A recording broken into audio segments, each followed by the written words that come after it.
The thriving human civilization was flooded, and humanity fell into decline. But in the new world, underwater life flourished. And in this dilapidated building lived two children, Lita and Boda, brother and sister. Lita pointed to the horizon and said that there was someone there. Boda turned around. Looking at the silhouette, Botha was horrified, thinking that it was a monster. Unlike her brother, Lita was delighted. She jumped onto the boat and began to swim towards the silhouette. She screamed, "Dad came back," but her brother knew that couldn't be. He began to swim towards his sister, but the monster immediately noticed him. And they began to swim towards him. Then Botha grabbed the rope. He decided that it would be better to sail to a small piece of land. But the monsters did not give up. One of them swam up and crashed into the back ones. The monsters surrounded the children and began to bang their heads against the buildings. Things were bad. With every jolt, the buildings collapsed. At that moment, Boda remembered his father's promise to protect his children, even at the cost of his own life. And the last request of the father was to take care of Lita. Their father risked his life to save them, so Botha couldn't give up. Our hero took up arms to fight back against the monsters. But suddenly the monsters jumped and completely destroyed the building. The children fell into the water. Debris fell. Fortunately, the children were not hit. They climbed onto the boat, but the monsters managed to do it too. Boda was wounded. He couldn't fight, but he didn't want to die either. At the moment when the monster opened its mouth, someone attacked him. The silhouette that Lita saw earlier was not a monster, but a girl. It's time to rewind time a little to get to know our heroes. Boda and his father were at the bottom. Dad warned Boda about the glass, but Boda said that he could see it himself. It seems Botha wants his dad to treat him like an adult. Boda found some canned food and Dad told him to take it all. Then Boda looked at the jar and asked what it was. Dad replied, "It was powdered milk." Dad scolded Boda for not reading, but Boda believed that he didn't need to read. But his dad explained to him that even if something seemed useless to him now, he would need it in the future. Boda asked Dad to stop grumbling. Dad collected the forks and Boda said, "They have plenty of forks," but Dad repeated that everything could come in handy. They collected a full basket of things, and having opened the balloons, easily rose up. Before this, Botha looked back. He looked at the ruins where life had once flourished. But now all these buildings look gloomy. The guys got to the boat. Lita waved to her dad, and he asked if she saw anything. She replied, "Nothing." They hadn't seen any birds for a couple of months. Boda asked if it was true that there were other people. Lita asked if everyone was in heaven, like Mom. Dad decided to give them hope for a bright future. He insisted that the ocean was big, so they hadn't met anyone yet, and that hadn't happened yet. He will protect them with his life, but they must also help each other. The father's speech helped the boys, and it calmed the father himself. They are all in the same boat. Dad is responsible for hunting and repairing the boat. Boda is responsible for food and water. Lita does the laundry. Since last year, Dad has allowed Botha to hunt on the surface. And recently he allowed me to go down into the ruins with him. One of their favorite activities is examining strange things raised from under the water. There is also a rule that the guys must follow. It is a time, an approaching time that the whole family dreads. The boys quickly ran down, but Botha noticed that he had not removed the fish. He wanted to remove it, but his father pushed Botu down, then climbed in himself. Night fell. The family gathered and sat in silence, only the clock ticking on the ship. Suddenly the ship began to shake. The children clung to their father. Nocturnal monsters arrived and surrounded the family's ship. The monsters were pounding the ship. The children could barely contain their screams. Boda was horrified, then Dad hugged him. And he said that everything would be fine. They would push the boat a little and leave. The father held his children tightly and did not let go until the monsters finally left. Once again, only the ticking of the clock could be heard. Dad put the children to bed. Boda asked his father if there were also monsters where he used to live, and his father answered, yes. They live in water, but they had throwers. This phrase surprised Boda. Throwers were the name given to those who fought monsters, to protect his cities, and he was one of them. This is the thrower's tattoo sign. Boda asked what the dots under it were, and Dad explained that they were stars. But Botha didn't know what stars were. He had never seen them. Dad said that the stars are something so bright that you can see them even at night. Long ago, people used the stars to avoid getting lost, and also used them to navigate the sea. They look like millions of bright gems scattered across the black sky. He so wanted to show them how wonderful it was. So Boda fell asleep listening to his father's story. In the morning, the boys came out and there was complete chaos. Even a week's supply of food was spoiled. The children were upset, but their dad hugged them and said, most importantly, that they were lucky to be unharmed. But Botha said it looked like they were telling them to get out of here. Dad said it just means he has work for the week. Boda wanted to go down to the ruins alone while Dad was busy with repairs. But Dad didn't like this idea and forbade him to go down there. Boda said that he wanted to help his father and reminded him that they had gone down there yesterday. Dad sighed. It was hard to keep the children alive. Dad made a rule that children were not allowed to go down to the ruins until they were 17. Of course, Botha shouted that he was already an adult. Dad's explanation that all this was for their safety did not reassure Botha. He wanted them to stop thinking of them as little children. Dad said that only ruins were forbidden. They will go wherever they want. This did not please Botha. Botha was being capricious and complaining that they had nowhere else to go except water. Just like that brainless fish in a can, Botha didn't understand simple things. Lita shouted, "Stop swearing, let them look over there instead." She pointed to the birds. Then the family noticed a house on the island, and the children decided that there were people there. So the children started screaming, but Dad quickly shut their mouths. He took the weapon and told the children to wait, and if he did not return, let them swim away. Botha asked Dad what he wanted to fight with them. Dad explained that it depended on the people. Dad swam up to the building, climbed in and started looking for people. He shouted if there was anyone, but no one answered. Then, plucking up his courage, he went upstairs. But at the top, there was a terrible picture. 3 skeletons of adults and 1 skeleton of a baby. It seemed the poor people had died a slow death, but the children didn't know it yet. They hoped there were good people there. Then Botha noticed a silhouette, and Dad found explosives, and they didn't understand why they needed them. But he himself will soon understand why these people died here. Dad noticed a hole. The steel rods are bent inward, meaning they attacked from the outside. There were the same marks on their boat. Horror overcame Dad when suddenly he heard Lita. Then he quickly swam to the boat and asked what had happened. He saw that Botha was going somewhere. Botha shouted, "There is someone in the water." But when Dad looked out, he realized that it was not a man, it was a monster. That if you pretend to be human, you can lure them to you. Then the monster suddenly disappeared. Although no, it was right under the ship.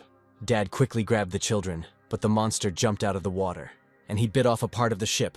The monster was huge. The family was in danger. The monster tore the ship into 2 pieces. The father held the children. But the monster had no intention of stopping.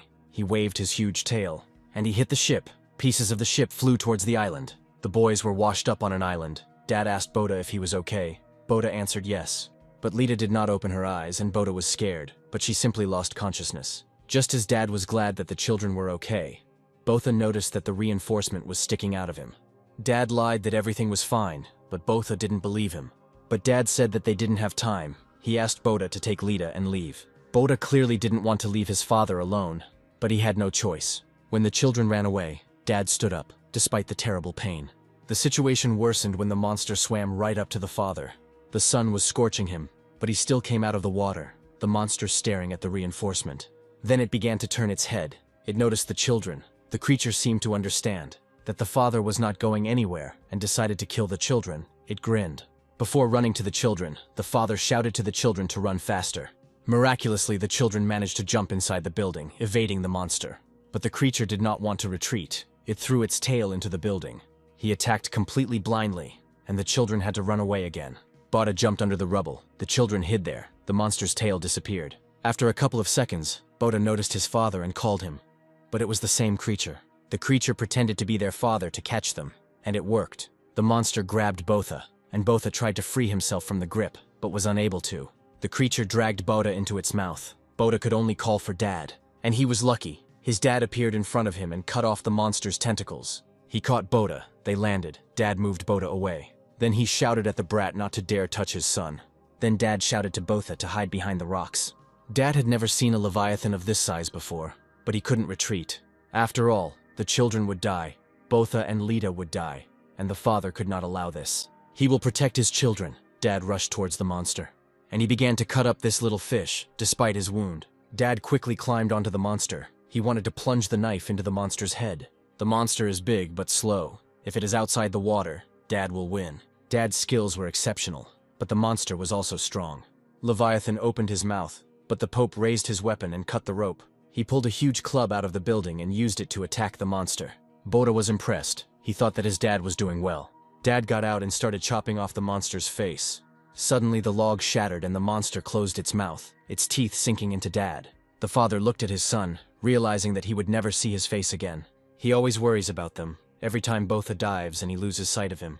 It felt like my heart was going to burst out of my chest, and when he held them that night, he may have been smiling, but he was also scared. That he could lose them was what was killing him. The fear that he couldn't protect them. This is what always scared Dad. He smiled and said that he loved Botha. And asking Botha to take care of Lita, he blew himself and the monster up. The vile creature was defeated, its body slowly sinking to the bottom. Boda rose to his feet and began to cry inconsolably. The fog enveloped everything. Boda barely found his sister, but Lita cried bitterly. He approached her and asked what happened. She pointed to the ocean without raising her head. Boda looked out from behind the ship and saw his father's torn body. His sister grabbed him by the jacket and asked him not to leave. Then Boda turned around, and he saw that there was no skin or eyes on his sister's face. Boda woke up from a nightmare and saw his sister lying next to him. Remembering his dad, he began to cry. He realized that it was not for nothing that his dad forbade him to do everything. He began to scold himself for not having realized this earlier. He managed to do this every day, while still making the children happy. From now on, they are on their own. In the morning, Botha and Lita went outside and found their boat. Their things were there, so Botha quickly ran to her and asked Lita to help him. But Lita sat and stared into space. Botha called her again. Then Lita asked where Dad was. Botha froze and thought, what should she tell him? Could she bear the truth? Lita asked again where he was. Did he die? Was he with his mother in heaven? Then Botha couldn't take it anymore and burst into tears. After some time, the children finally got their things out. They found the watch, but it was useless. Lita's stomach growled. Botha asked if she was hungry. Lita lied that no, apparently she didn't want to burden her brother, but her stomach growled again. She shouted, she can endure it. Botha offered to catch something, but there was no harpoon gun, no other tools either. He picked up the box, and the forks fell to the ground. Botha remembered how his dad collected them and cried. He wiped away his tears and tied a fork to a stick. It could be used instead of a harpoon. But he was afraid to go down into the water. Fear paralyzed Botha, and he thought, what if that monster is still alive? The water he is used to now scares him to death.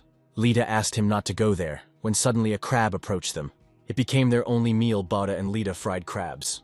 Lita asked if Botha would be there. Botha replied that he was not hungry. She crunched on the crab sweetly, and Botha hid the rumbling of his stomach.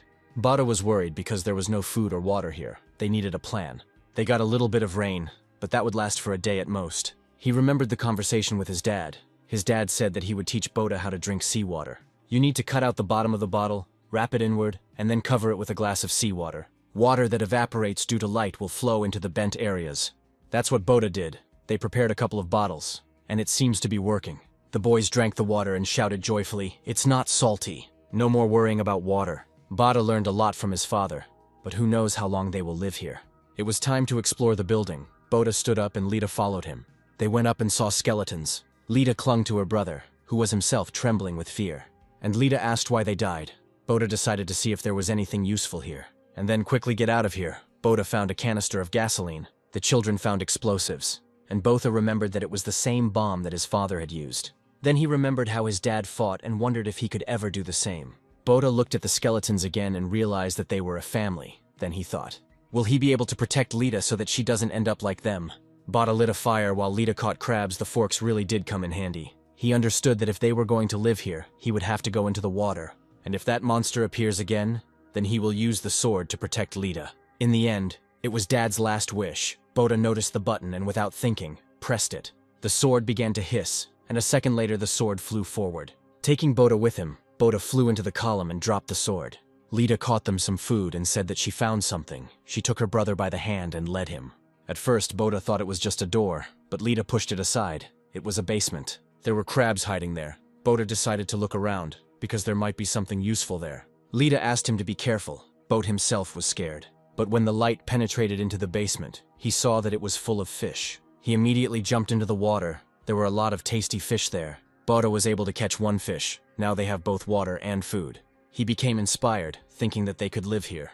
But then he went down lower and saw a lot of leviathan eggs. This island is a nest of a leviathan. Botha wanted to get away from there, but one leviathan grabbed him. The monster had already opened its mouth, but Botha stuck a fork into its eye. Botha got out, but the monster followed him. He couldn't be left alive. But Botha was still a child and didn't know how to fight. Botha quickly ran upstairs and slammed the door behind him. But this didn't stop the monster. He sank his teeth into the door and it began to crack. Botha finally attacked the monster and there was silence. Then Botha decided that it would be better to close this passage. When he finished, he realized that Lita was gone. He got scared and started looking for her. He went outside and saw Lita standing by the water. He shouted for her to move away. But Lita looked into the distance, and Botha looked in the same direction. And seeing the silhouette, he decided that the monster was here, and he started to tremble. Lita hoped it was Dad, so she swam towards him. The monsters woke up and headed towards the children. Botha dragged his sister to a patch of land. The island is so close, and yet the boys can't get there. The monsters have already surrounded them. They attacked. Boda had already decided that they were finished. These monsters would tear them to shreds. And he can't do anything. But Botha remembered how Dad fought. He decided that he couldn't give up so quickly. He had to protect Lita. The monster jumped out of the water and Boda cut it in half. There were still about 100 monsters left. They jumped out. And despite this, Boda attacked the monsters. The building crumbled. Boda grabbed his sister and jumped onto the boat, and the monsters began to devour each other. The boys quickly grabbed the oars and swam back. They managed to swim to the island, but the monsters began to swim towards them. They were already approaching. The guys went upstairs. The monsters had already crawled inside. Boda tried to cut the stairs, but the monsters were faster. Boda quickly crawled up, but one monster was already behind. He cut Botha's back, and the ladder broke under the monster's weight. The creatures began to try to climb up, but they couldn't, and then they just looked at the children and growled. Lita was scared when she saw Botha's wound, but Botha said that it was better this way than being eaten. They got up, but when they opened the door they saw a monster. The monster remembered Botha and immediately attacked him. Botha did not have time to react. The creature had already opened its mouth when suddenly Lita attacked the monster. The little girl was able to save her brother, but now the monster has turned on her. The monster was blinded and guided by its sense of smell. Lita pressed herself against the wall. To save his sister, Boda grabbed the canister and started hitting it. The monster turned around. Then Boda threw the canister into the monster's mouth and jumped back. Boda rose up and cut the rebar, and soon the spark turned into fire. The monster began to fry. Boda got up and, grabbing his sister, ran away from there. They were climbing up. The monster was rushing back and forth in agony and hit the bomb. The bomb rolled straight towards the guys. Boda told Lita to duck. The explosives exploded along with the building, sending debris flying in all directions. The children fell into the water, and the building debris killed many monsters. It looks like all the monster eggs have been smashed and the children have risen to the surface, but the entire island was destroyed. The children were unable to rest. The monster appeared again, and there were a lot of them. The poor children weren't even given a break. The monsters were advancing, and Boda tried his best to scare them away with his sword. But this was not enough. The children's luck began to run out. At that moment, a miracle happened, and help came to the children. They were saved by a stranger. The monsters began to swim towards her. The girl started shooting at the monsters. They cowardly ran away. The boys were distracted by their savior, and forgot that there were monsters around them too. Boda tried to kill the monster, but one blow was not enough. Fortunately, the girl saved him. The girl needed to recharge, but the monster appeared. She was able to dodge his claws, but dropped her weapon into the water. It was already impossible to get it out, so the girl pulled out 2 swords, and she began to cut up these monsters like ordinary fish. She killed them with fury. Her talent was incredible. The girl killed monsters so easily it was hard to believe. These stinking monsters didn't have a chance. They tried to attack the children, but the girl saved them again, and in just a couple of minutes, all the monsters were dead. She finished and noticed that the children were looking at her. Sure, she saved them, but maybe she was just trying to kill the monsters. Boda didn't understand whether she was an enemy or not, whether she could be trusted. The girl finally spoke. The children were lucky to meet the harpooner on the open sea. Boda froze. He remembered that his dad was also a harpooner. The girl said her name was Kana, and she was from the Busan Union, but she didn't say much to the children. But then they heard a noise. A ship appeared on the horizon. A ship the size of an entire island. This is the unification of Busan. The submarine floated out of the water, and the guy climbed out and said hello to Kana. Kana said they were too slow. Bruce countered that she was just fast. Botha and Lita saw so many people for the first time. They were all looking at the children from the ship. Then Boda burst into tears. Lita said they were safe. Boda hugged his sister tightly, thinking they had succeeded. They didn't yet know that people could be worse than monsters. Kana was ordered to inspect everything. They cannot allow anyone to escape. She asked how things were down there, and the doctor replied that she had cleaned up pretty well. Clean, all that's left are diced bodies. Kana is so angry. She could have left him at least someone, Bruce said. Kana would never let the monster survive. Of all the throwers, they were unlucky enough to meet Kana. Doc asked if she destroyed them all. Kana answered no. Bruce said he had never seen such an ugly monster. Submariners found the corpse of a monster. It was huge, at least 50 meters long. One of the 7 sea devils, Doc asked. Kana killed him. Kana replied that it was definitely not her. People started discussing who it could be, and Kana looked at the children. Botha and Lita were trying to come to their senses, and the man asked how long they had been drifting. Judging by the appearance, one gets the impression that there is clearly quite a lot. Boda answered, 10 years, the man shouted. The 2 of them survived for 10 whole years. He started hitting Bot. He couldn't believe they had been drifting for so long. Lita got angry and pushed the boar away from her brother, then shouted, "It's true."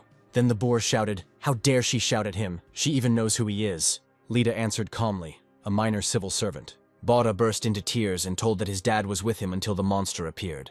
The man said his name was Kip from the refugee center and he would be keeping an eye on them. That is, he will keep an eye on them. If they have questions, let them ask. Bada asked who these people were. The man replied that they were probably seeing harpooners for the first time.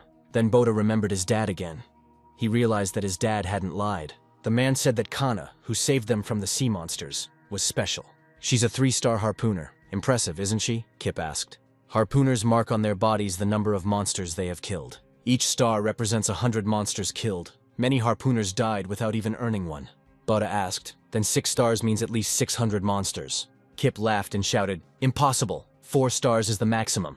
If such a harpooner existed somewhere, this man would already have become a legend. Dad definitely had 6 stars. He was hardly lying. Kana gave permission to land. Bada noticed that Kana had taken her father's sword. Because of its hard shell, human counterattacks didn't work, and they all died because of the scutum. The mega crab scutum was not killed by the harpooners. It devoured one after another. And then he returned home, having eaten his fill. And this is not some kind of fairy tale. And Kana knew this for sure, because she was on that ship when the monster ate her loved ones. She saw everything with her own eyes. For them, people are just floating food. The boys sailed to the main entrance of the Busan Union and got out of the boat. And the man gave away the things he could get from their ship. And Kip said that they would provide them with temporary housing. Bada asked if that meant they could stay. Kip explained, if they wanted to stay here for a long time. It was not good to make trouble, but the children were glad they could stay. Only now Kip noticed that the children were walking barefoot, and the first thing he decided to do was get them shoes. His shift was over, but he still decided to take the children to the market. The kids were amazed by everything, the size of the ship and the fact that the boat did not shake. Bada noticed that these people also collect relics from the bottom. Kip brought the children to the market. Everything was shining, and the talk of people filled the entire market. The children were amazed. They turned their heads and looked at the shelves. They heard music for the first time and also saw new food. Kip asked the children to keep up as they approached the man with a crowd of shoes. The man said 30 nuts for 2 pairs. Kip asked if the price had really gone up that much. They're refugees. He can't give them any slack, the man snorted. Kip asked if the children had anything to bargain with. Bada rummaged around and pulled out a watch. But this didn't impress the man at all. There was a whole wall of clocks behind him. Bada started rummaging around again, and then the man noticed a bottle of whiskey. He decided to fool the kids and said he would exchange this bottle for boots. The children were delighted, but Kip stopped them, and cursing the man, shouted to everyone, "These children have whiskey." People immediately crowded around and started shouting, "Real whiskey." They started to bustle about and began to offer 300, 500, and even 900 nuts. This way the kids were able to buy not only shoes, but also food. Lita said the people here are nice. They gave so much for 1 bottle of alcohol. If they had known this would happen, they wouldn't have poured it all into the ocean. But Botha explained that they had no choice, rainwater was more necessary. Kip said that the price of goods changes. We must not forget about that. The only thing you can trust here is money. Kip stopped at the door and said that this is where they would live. The room was small and very dirty, but at least it belonged to them. Kip was unhappy with the room, but the kids were delighted. They plopped down on the bed, then looked out the window. Lita shouted, "A minor civil servant. The sky is sparkling." Kip got angry. And yet he explained that these were stars, and the children looked at the night sky again. Bada remembered his father's conversation about the stars and burst into tears. Doc and others raised the monster from the bottom. Bruce again called the monster ugly, but Doc was happy with the valuable specimen. "This is what the chief chemist looks like," Bruce said. "So it's Contrasi." He wondered if he could survive after fighting such a monster. But the doctor was thinking about something else until now. Humanity knew too little about monsters. As a scientist, the doctor is obliged to investigate this and unravel the secrets of the monsters. All the doc wants to do is take this thing apart. Kana came to some old man named Sting. Sting immediately said that this was a real find.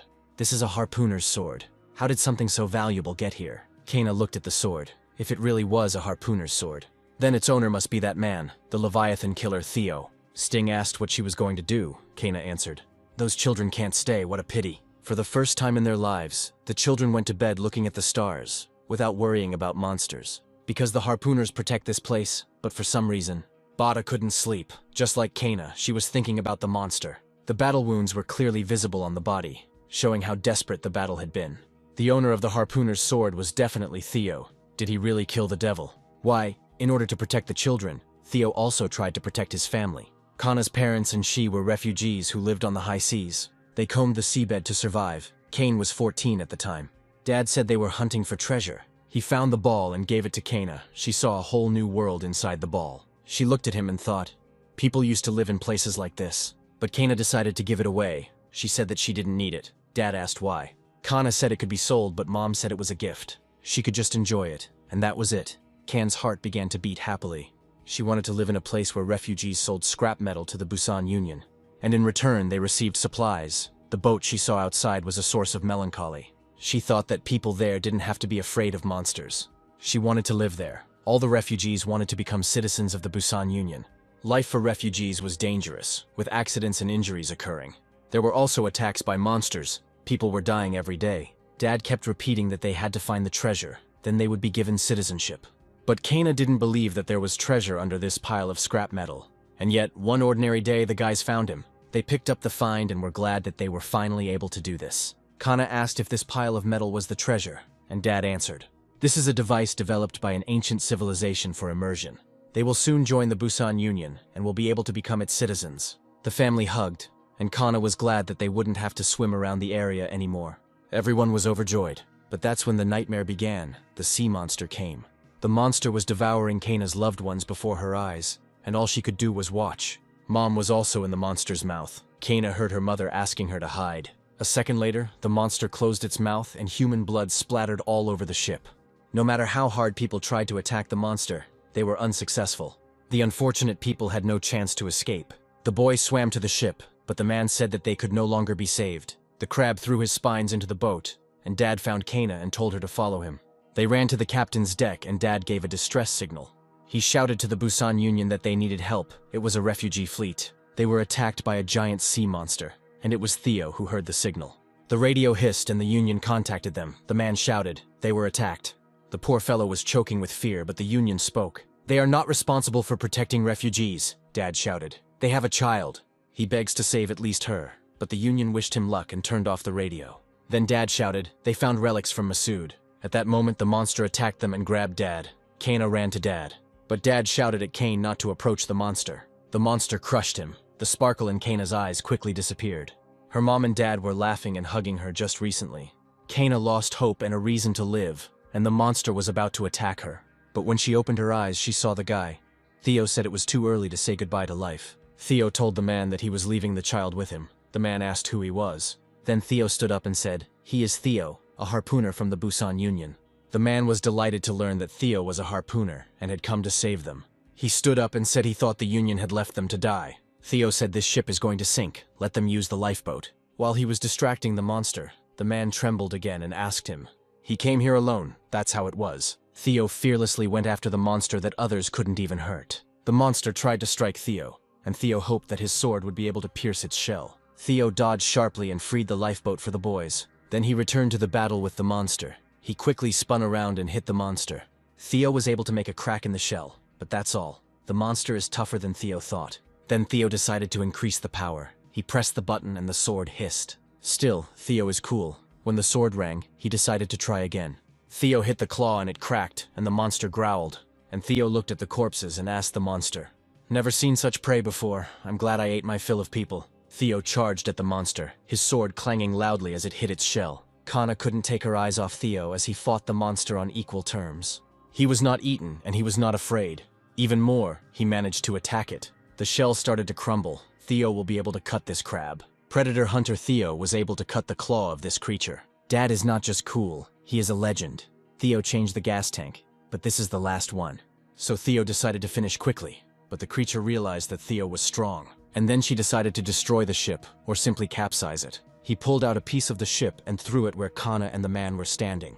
Theo was furious and Kana begged the man to pull her out. But the man was too scared. He simply ran away, leaving the child to die. And Dad continued to attack the monster. But there was something strange. The monster did not respond to Theo's blows. The man ran out and screamed.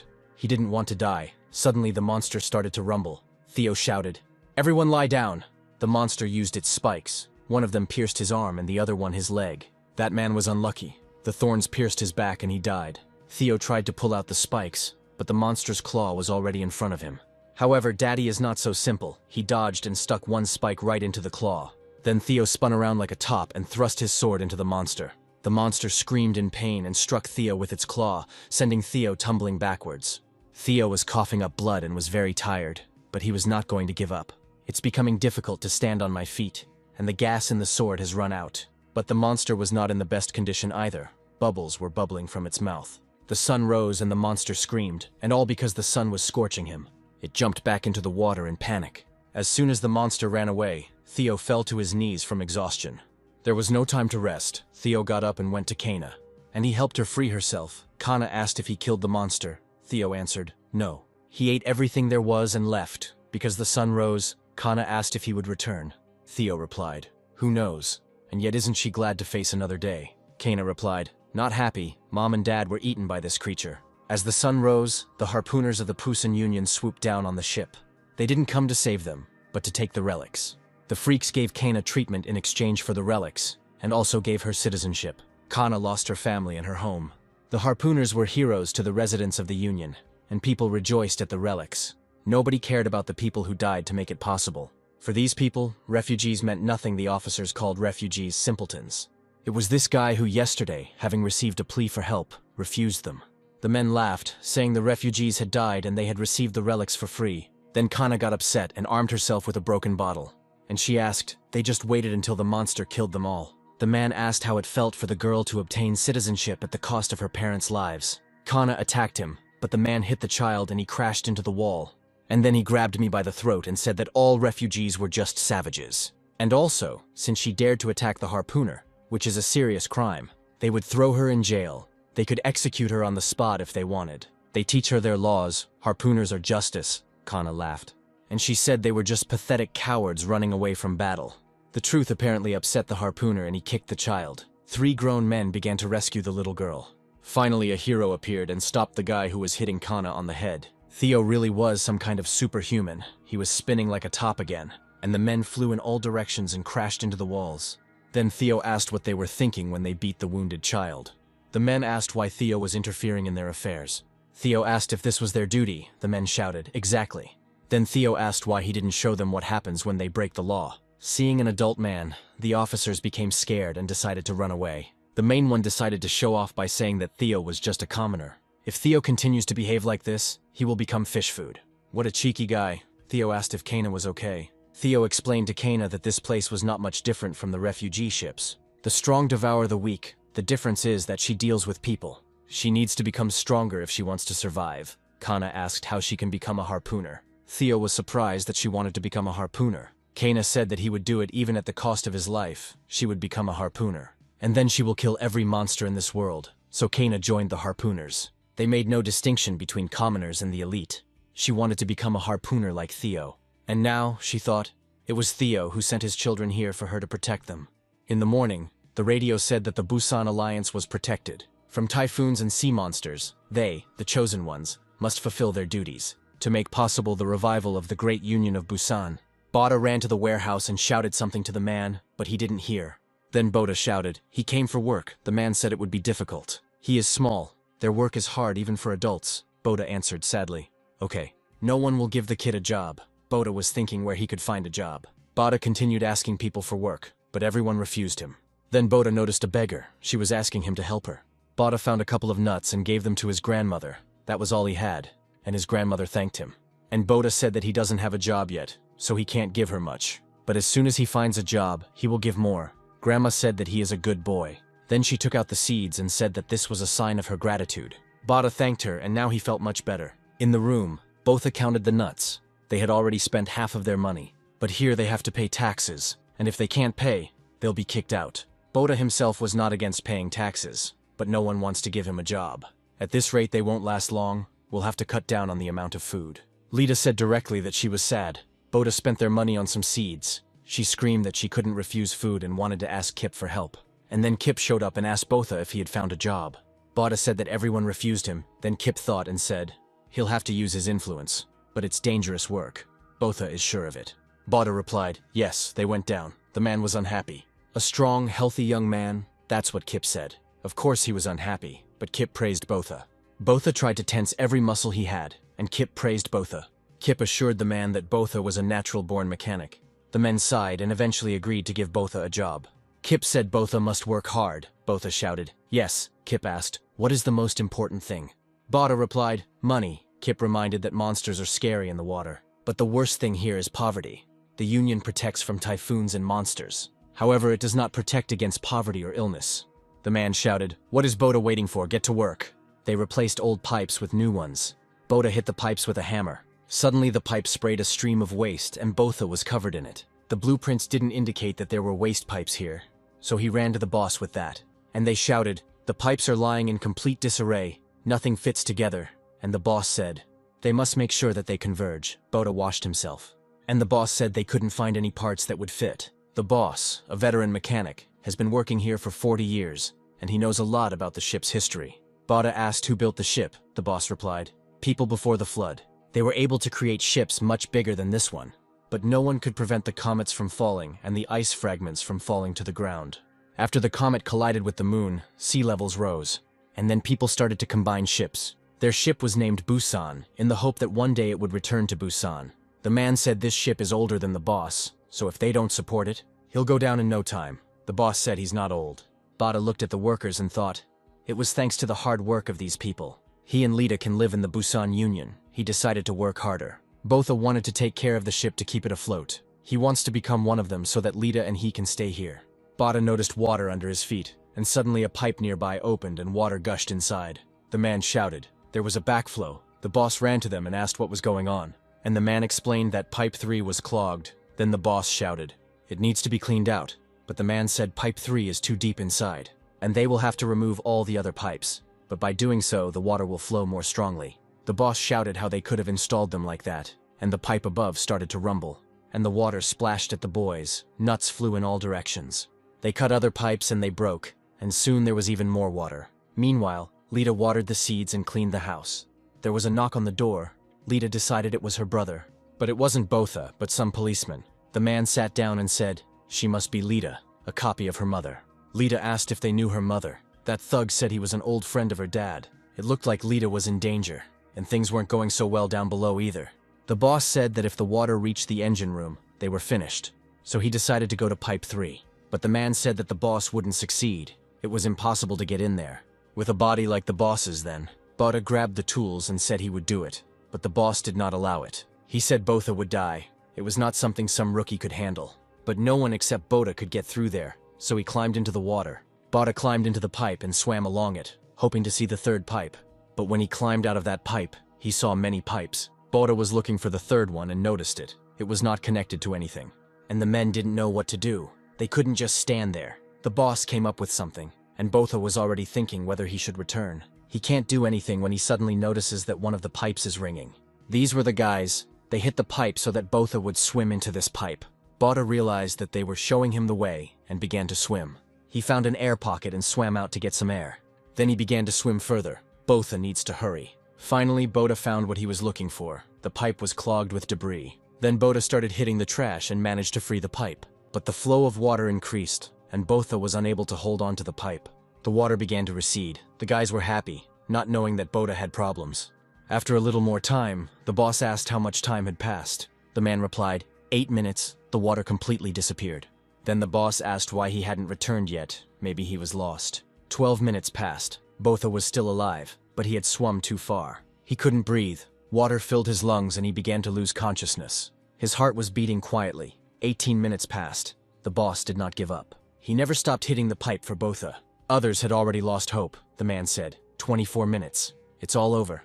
The key fell out of the boss's hands and he said, it's impossible. They had already begun to mourn the baby, but Boda swam out of the pipe.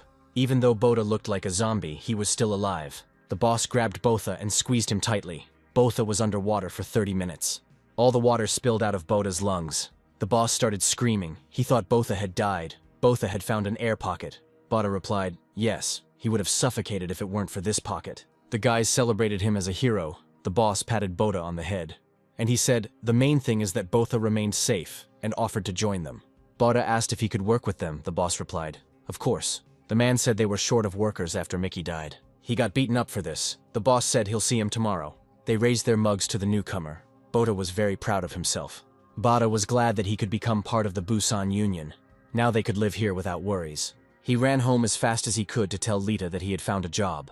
But Lita was acting strange. She was too calm. Just as Boda was asking what had happened, Lita suddenly shouted, run! But it was too late. The freak attacked Boda. The idiot said he got caught when he saw Boda's name. Theo's firstborn, he will never forget this name. The freak began to kick Boda in the stomach. So their father died fighting sea monsters, that's a shame. He wanted to kill him himself. Their father is a traitor. Lita ran up to her brother, and the coward said, "Welcome, spawn of a traitor. Coming back here on my own 2 feet is a bit shameless." Boda shouted, "Father is not a criminal, he was protecting people." The freak laughed and said, "The Leviathan Killer, a legend. Believes Theo made himself out to be a hero while they were traveling. Here's the secret their father never wanted Botha to hear. They said they had not met any people in the 10 years they had been at sea." Boda remembered how his dad said that the seas were simply huge. Their father was on the run from them. Botha shouted, "This is not true." The freak asked if Theo really thought they would all forget about him. "This is the killer who killed countless harpooners, and also incited revolution. Someone must pay for it. Let him blame his father." The freak's hand twisted and he grabbed Boda by the face. Lita was screaming, "Stop!" when suddenly the radio made a sound, all the harpooners' combat posts. "Emergency, monsters attack." Looking at these monsters, I want to panic myself. The ships were sailing towards the Union, but these monsters blocked their path. The creatures began to kill people. The military tried to kill the monsters, but it didn't work out. Monsters attacked the ship. There were also people on the lower deck. They were in danger. The monster tore through the deck and people began to run away in panic. A disgusting picture. Monsters tore people apart. Others realized that those people were finished and decided to sail away. They swam towards the Union of Busan, but the creatures swam after them. The sycophants said that they had to go too. Dan clicked his tongue and said he was going to make their lives hell. He slammed the door behind him, and the children were left alone. Boda understood that this man was dangerous, and they needed to get out of here. Kana was told that the squad was attacked by monsters, like eels. Each of the harpooners ran out and swam towards the ships. Bruce Kana ordered to cover the deck, everyone else to flank her. Then Bruce put on his iron gloves and jumped towards the monsters. Bruce struck the monster in the face, and 1 blow was enough to kill it. -1, Bruce quickly stood up and waved his fists. 5 monsters were killed. People began to thank Bruce for saving them, and Bruce asked them to move away, because it was still dangerous there. Suddenly slime appeared. Each blow to the monster caused the slime to flow out of their body. They start secreting slime. It looks like the monsters are trying to capsize the boat. Bruce shouted for people to run, but the slime kept growing, and they couldn't move, unlike the monsters. The man was already prepared for death, but Kana came to his aid. Kana told Bruce that she would distract the monsters, and he should protect the people. She took out the pheromones and decided to try them out.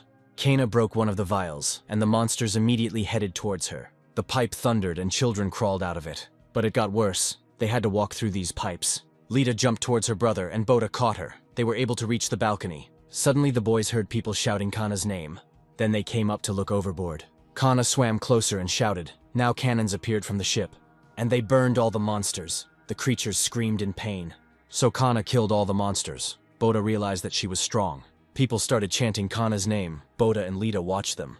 Kana raised her sword, and then Boda thought, warriors. Having fought monsters to protect her city, Kana is like this. He remembered Dan, his father, who was called a killer. Now he didn't know who his father was. A warrior, a killer. Dan returned to Botha, but the children had already run away. He ordered his men to get them. Even if they had to kill them, Botha and Lita walked through the crowd. Boda was in a panic and didn't know where to go or how to hide. The guys heard a noise. People were whispering about something. Boda decided that the harpooners were looking for them, so he got scared and started running. He was dragging Lita along with him. He couldn't let them find them. Boda pulled Lita's hand hard. He was in a panic. Busan is big. But he and Lita had nowhere to go. Suddenly the children noticed a couple of harpooners, and they tried their best to act naturally. Suddenly the harpooner shouted, "Stop!" The children trembled and turned around. But they didn't say this to the children, but to the grandmother, who asked them to let her go. Boda remembered her and wondered why they were taking her away. Suddenly people said, "Poor woman, it looks like they're going to banish her." Boda asked where. The woman replied, "They would throw her out. They can also kill her. Many are eaten by monsters." The man offered to pay his grandmother's taxes this month. Others asked to let her go. She wouldn't last even a day. Then Dan appeared and asked what the noise was, and people immediately fell silent. And our children hid behind the adults' backs when they saw Dan. For some reason, Dan didn't like that the man was ready to help. Dan asked the man if he was trying to go against the laws. Who will pay her taxes next month? They are going to keep paying for it. People are frozen. How do they think the union will stay afloat if it is full of people without money? Who will take responsibility for her? Boda again remembered his father, who had spoken about the harpooners. The harpooners fought with the monsters, defending their cities, and thought, "Father is wrong. Harpooners do not protect people without money." He thought about what a harpooner his father was. The dad he knew was a good man. Grandma begged to give her time. All people grow old, so everyone has to be thrown away. Dan yelled at them not to go against the law of the Union. They are safe from storms and monsters thanks to the Union of Busan. Laws exist so that they can protect this place. People survive by helping each other, not that. It is not the place that needs to be protected. But the people. Dan ordered that Grandma be taken away.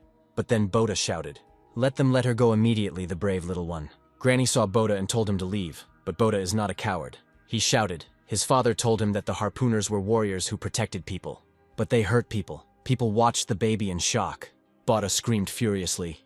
It can't be that the person who is trying to throw the grandmother into the water. He was a harpooner. Then Dan hit Botha. Dan said that Botha did not dare speak to him like that. He was a harpooner who had sworn allegiance to this ship. Who is he to argue with the ship's defender? Boda grabbed his leg and said, "Harpooners are not the ship's protectors." He saw it. The reason the ship stays afloat is because everyone works hard. And it is not because of the harpooners that Busan does not protect the people. People protect themselves. What kind of protector is he? Dan does nothing but hide on the ship. And he pretends to be an important person, but the truth upset Dan's fragile ego. He started kicking Boda on the head and shouting, "Rebellion must be in their blood." But Boda is not one to remain silent. He stood up and said that his father was a good man.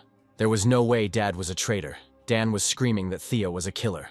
The little girl tried to protect her brother, but Dan hit her too. Seeing this, Botha got angry. He spun around like a top and Dan quickly fell. The brother was ready to protect his little sister. Dan was probably ready to burst into tears from humiliation, but they helped him up. And Dan stated that resistance and attack on the harpooner. This is his conclusion. Boda trembled. Granny begged to let the children go. But Dan fired. Fortunately, the children were saved again by Kana. Dan must have thought he was cool. He said she was crazy. Since he interferes with his boss, Kana replied that the children did nothing wrong. Dan replied that she had always had a kind heart for refugees. Kana looked coldly at the freak. Then he asked, she knew from the beginning, that these were Theo's children. Without receiving an answer, Dan attacked again. But Kana easily blocked the blow. Then the heroine attacked herself and he couldn't block it. A weakling could only fight with children and shout about his coolness. He couldn't stop Kana's punches. Not even one, he said cheekily. She showed her true colors. Kana was arrested for treason. How stupid. After all, Kana is the savior of people, Dan stated. No matter how strong she is, there was no way she would defeat them all. But then the heroine took out a gun. What the losers didn't expect was that Kana started shooting. She shot at the wires and the lights went out. Dan ordered the exits to be closed. But in the darkness, all that could be heard were the blows and the bodies of the cowards falling. Kana led the children and Grandma. She told them to stay close to her. She dealt with these harpooners quickly and very easily, but Kana only hit them with the blunt edge, so none of them would die. Dan found the guys and ordered them to bring him harpoons. But Kana was not alone. Kip opened the door and told her and the children to run there. Then Kip asked if she understood what she had done. Kana replied that she had no choice. She left Grandma and said that there was money in the drawer of her room. Grandma thanked Kana and patted Batu on the head and said, she didn't know that Theo's children were alive. People began to shout that Theo had saved their lives. Kip said talking about Theo was illegal. They were all happy to help his children. Dan came running. Kana and the children ran away. Dan was already celebrating his victory. Suddenly, a pile of scrap metal blocked their path, and the man said that his hand had slipped. Dan yelled, "Stop blocking their way." Boda realized that people were helping them, which meant they didn't hate their father. But at that moment, arrows started flying at them and the children started screaming. Kana protected the children from the arrows with her body. Boat felt ashamed. He started crying and asked why she was doing this. Kana said he didn't need to be sorry. She was just paying back a debt. She remembered the conversation with Theo and repeated his words. The weak are devoured in this world. And if they want to survive, then they must become stronger, Boda replied. Okay. She heard footsteps and covered the children. Dan came and asked. She thought she could swim away from them. Kana asked Theo to herself. Had she been working herself to the bone all this time, as Theo thought? Is she strong enough to protect his children? The harpooners trembled with fear, and Dan asked what would happen now. Kana called the children and said that there was a crane behind them and a boat standing under it. They must leave this place on her. They must run. She would catch up with them later. Boda nodded and ran. There were 2 harpooners above. They wanted to shoot the children, but Kana threw her sword at them. Then she jumped up and cut the bridge. And then she ran forward. Dan ordered to shoot. He shouted that they would show the traitor what it meant to be a harpooner. Harpooners are those who fight monsters. Among them, only Kana kills monsters. Kana lifted a piece of the bridge and used it as a shield. Dan took out his sword and cut the piece of metal. But she was no longer there. He raised his head and saw that Kana was flying towards him. Kana managed to hit not only Dan, but the others as well. The other harpooners called her a monster, but Kana never killed anyone. Then Dan said proudly, she knocked them out. That's why it will never be good enough. That level of determination won't protect anything. Then Kana decided to fight them like monsters. Dan screamed, let's see how long she can go on. How much impudence there is in such a pathetic man. They crossed swords. Kana jumped back and Dan screamed, already tired. The idiot didn't expect that Kana would give him a bunch of cuts in a couple of seconds. He fell and Kana told him to get up. That level of skill wasn't capable of protecting anything. She threw Dan's own words back at him, which infuriated him, and the battle continued. The children ran to the boat and were about to go down into it. But before they could, 2 harpooners noticed the children. Without thinking twice, Boda picked up Lita in his arms and jumped out of the ship. The children fell right onto a bundle of boxes, and the harpooners shouted after them. The man insulted the children, then they began to mimic him. But a second later, the harpooner himself landed on the boxes. Then the man said he was just following orders. The beaten harpooners lay covered in blood. And Dan, all beaten up and without an arm, asked that she didn't want to kill him. Kana remained silent, and Dan burst out laughing. And he said that this is precisely why refugees should not be pitied. Such a useless emotion as pity does not allow us to give a healthy assessment of such bastards. But if you let those seeds germinate, they will cause chaos. And by the way, it was a mistake for her to send them alone. He had found out about the boat a long time ago. He sent people their way, so Theo's spawn should be dead by now. They finally managed to destroy the traitor and everything connected with him. Kana immediately ran to the children, and the pathetic worm laughed. But while the children were alive, Botha was able to evade the attacks. The man attacked Botha again, but Botha lifted the net and the man fell into the water. He swam out and started yelling that as soon as he caught them, he would kill them. The monster swam out and grabbed the man, and then he started screaming for help. The children saw that the monster was under their boat, and Kana had already jumped towards them. She stood up and said that she was glad that the children were safe, and the boys were also glad to see her. Botha said that there was a sea monster down there. Kana said that she would deal with it. Suddenly a cannon came out of the ship and fired fire, but they didn't shoot at the guys, but at their boat. Dan burst out laughing and asked if Kana had forgotten what he had already told her. She wouldn't run away from him, how he hated her presence on this ship. The crane rose and the harpooners took out their guns. Dan ordered to shoot, Kana protected the kids. The children and Kana fell into the water, Dan said joyfully. Finally, it's all over. 2 bright eyes illuminated the gloomy ocean. Something was approaching them. Luckily, it wasn't a monster, but a submarine. Kana's friends arrived. The spacesuit asked if burning the boat was part of the plan. Bruce replied, perhaps, because that's the only way Dan could think that Kana and the children were dead. It was all part of Kana's plan. 4 years later, the port oasis. Our baby has grown up. Now Boda is 17 years old. Boda jumped into the water and went deeper, then stopped. He thought they wouldn't believe him if he stooped too low. That should be just right. He swam into the apartment. He tried to get something, but a fish swam towards him.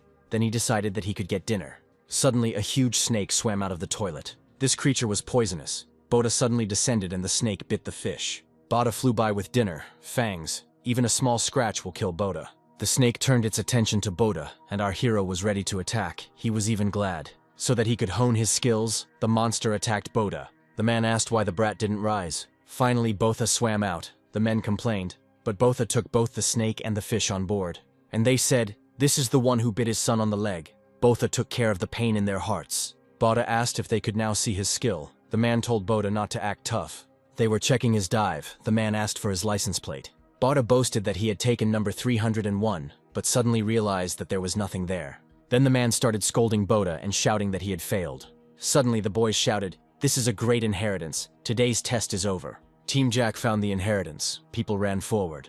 The boys gathered in front of the crane and lifted the box out of the water. Boda said it was just a box. The man said it was a treasure. This box contained medical supplies and clothes. A real legacy left by people 100 years ago for them.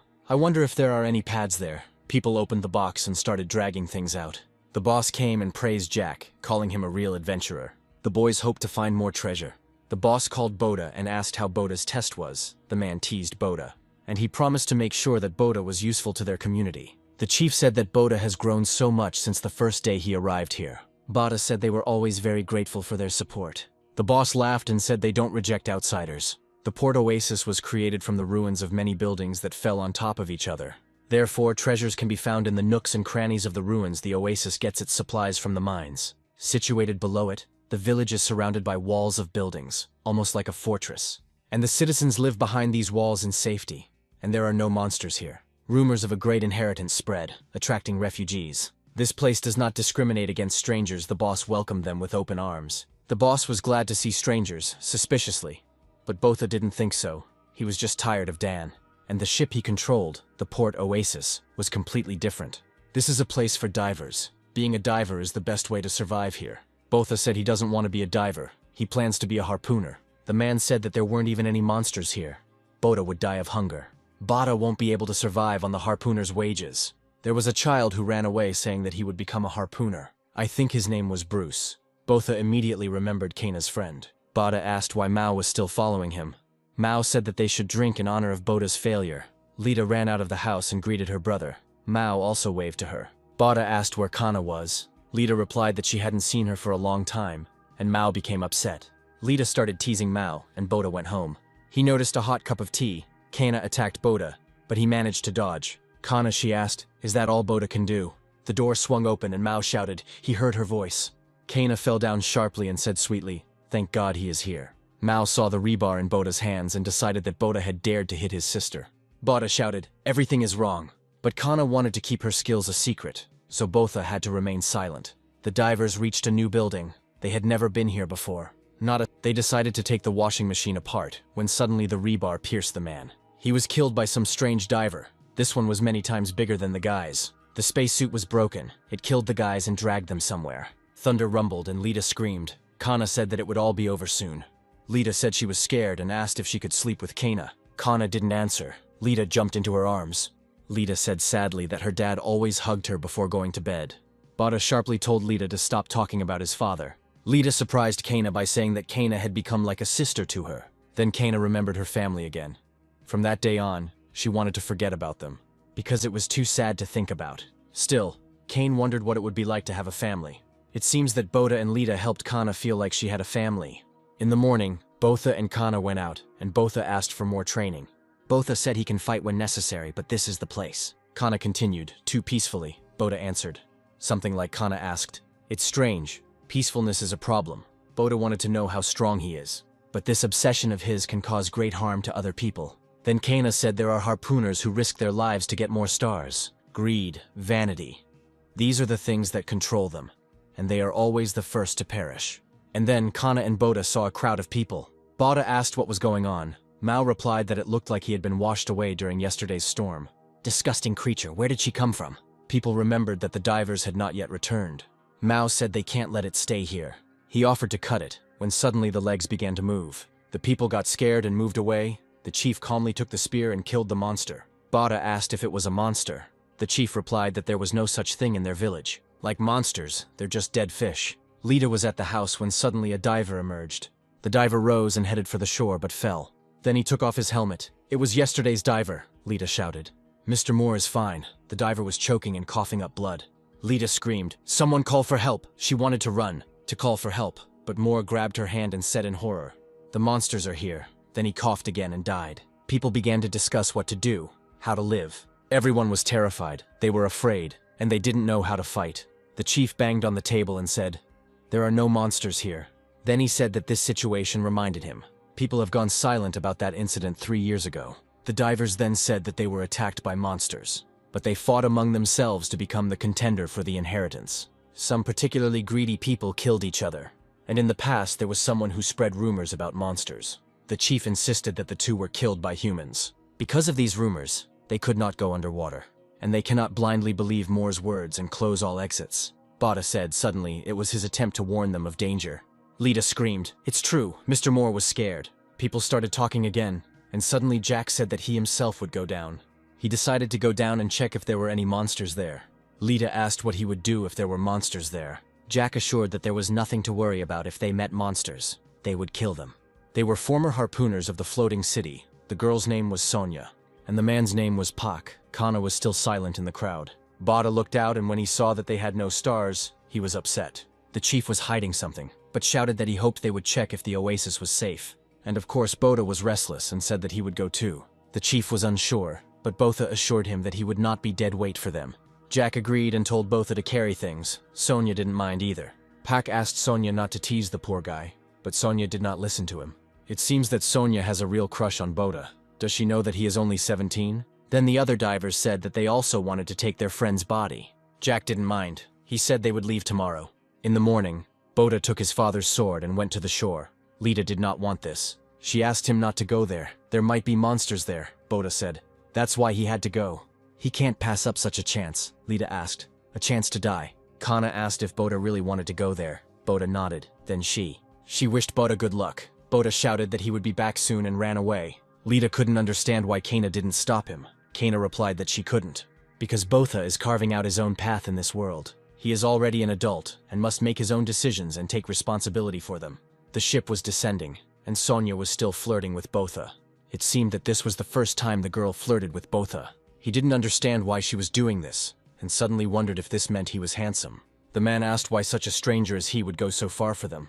Then Jack said that he once had a daughter, but she died of a fish plague when she was 6 years old. If they receive medicine, they will be able to stop the spread of the plague with its help. But for this, they need inheritances, so they cannot afford it. Destroy the entrance to the labyrinth. Suddenly the ship began to shake. That was the maximum. Where the submarine could pass. Then they got dressed and went out. The boys went out and Jack asked them to stick together so as not to get lost. Finding a person and confirming the presence of monsters is their task. The man upstairs said that the search party arrived in area D7. The chief was there too. The assistant whispered and asked what if they found that place. The chief answered, "No one has ever found that place, much less returned from there alive. And yet the guys came to that place. They found a diver's crowbar. It all started here." Jack suggested splitting into two, and looking around, he and Jen would take the northern side. Sonia and Botha will take the western side. The rest of the guys decided to check the perimeter. If they didn't find anything, they would move on. Then they decided to meet at the same place in 30 minutes. It was so dark that there was no difference between open and closed eyes. It feels like a monster could jump out of the darkness at any moment. The further you go, the more tense you become, just to let the monster jump out. He will tear the creature apart. Sonia noticed the sword and asked where Boda got it. The sword looks gray. She suggested giving Boda some accessories to decorate it, but Boda stopped her and asked if she heard. Sonia asked, his sweet voice. Boda spoke seriously. But Sonia said that she did not hear anything. Boda concentrated again, and he is sure that he hears the sound of dripping water. Sonia thought it was strange and asked if he was imagining it, since they were underwater. But Boda was confident and ran forward towards the sound. Soon they saw surface water and they got out. Then Boda asked, now she can hear they found that very place. They took off their spacesuits. There was fresh air. This place was huge. Just to think that this was hidden under the water, the guys began to explore the place. And soon they discovered that there were skeletons lying on the ground. Boda and Sonia were scared. They didn't understand where they had ended up, and why there were so many corpses there. The boys heard a crunch and turned around. A creepy diver was standing in the darkness. But Botha decided that it was a survivor and ran up to him. The creepy diver fell. Sonia reported that they found a survivor. The guys replied that they would come soon. Sonia said that they needed to give him first aid. But then the diver grabbed Botha by the face and then lifted him up. He threw it to the ground and then picked up the sword. The diver swung his sword, but Botha dodged. And he shouted what the hell was going on, and the diver attacked again. But Sonia wasn't going to just stand there. She cut the monster down with one swing. Boda was confused. He couldn't do anything, although he really wanted to test his skills. He asked what was going on here. Sonia decided that it was the diver who killed the others. But this is definitely not a human. Even cutting the monster won't kill it. The monster opened its mouth and prepared to eat Sonia. Finally, Boda got up and attacked the monster, and it released Sonia. Boda swung his sword and it flew at the monster and crashed into a pole. The boys looked at the monster. Sonia asked if it was really a monster. Boda realized that they had seen the same monster on land yesterday. And I remembered the calm face of the boss and wondered what was wrong here. Lita was working. She brought drinks and wished them a bon appetit. And she told them to call her if they needed anything. The men stared at the child for a bit too long. They were clearly having bad thoughts. Disgusting men stared and wondered how old she was.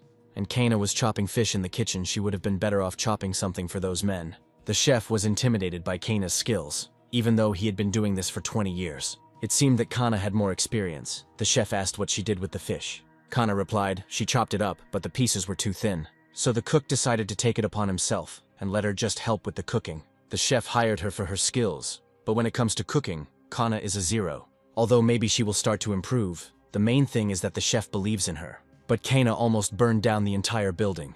The cook screamed hysterically. Suddenly they heard a noise. It was Lita. She dropped the food. The perverts ran up to the child and asked if she was okay.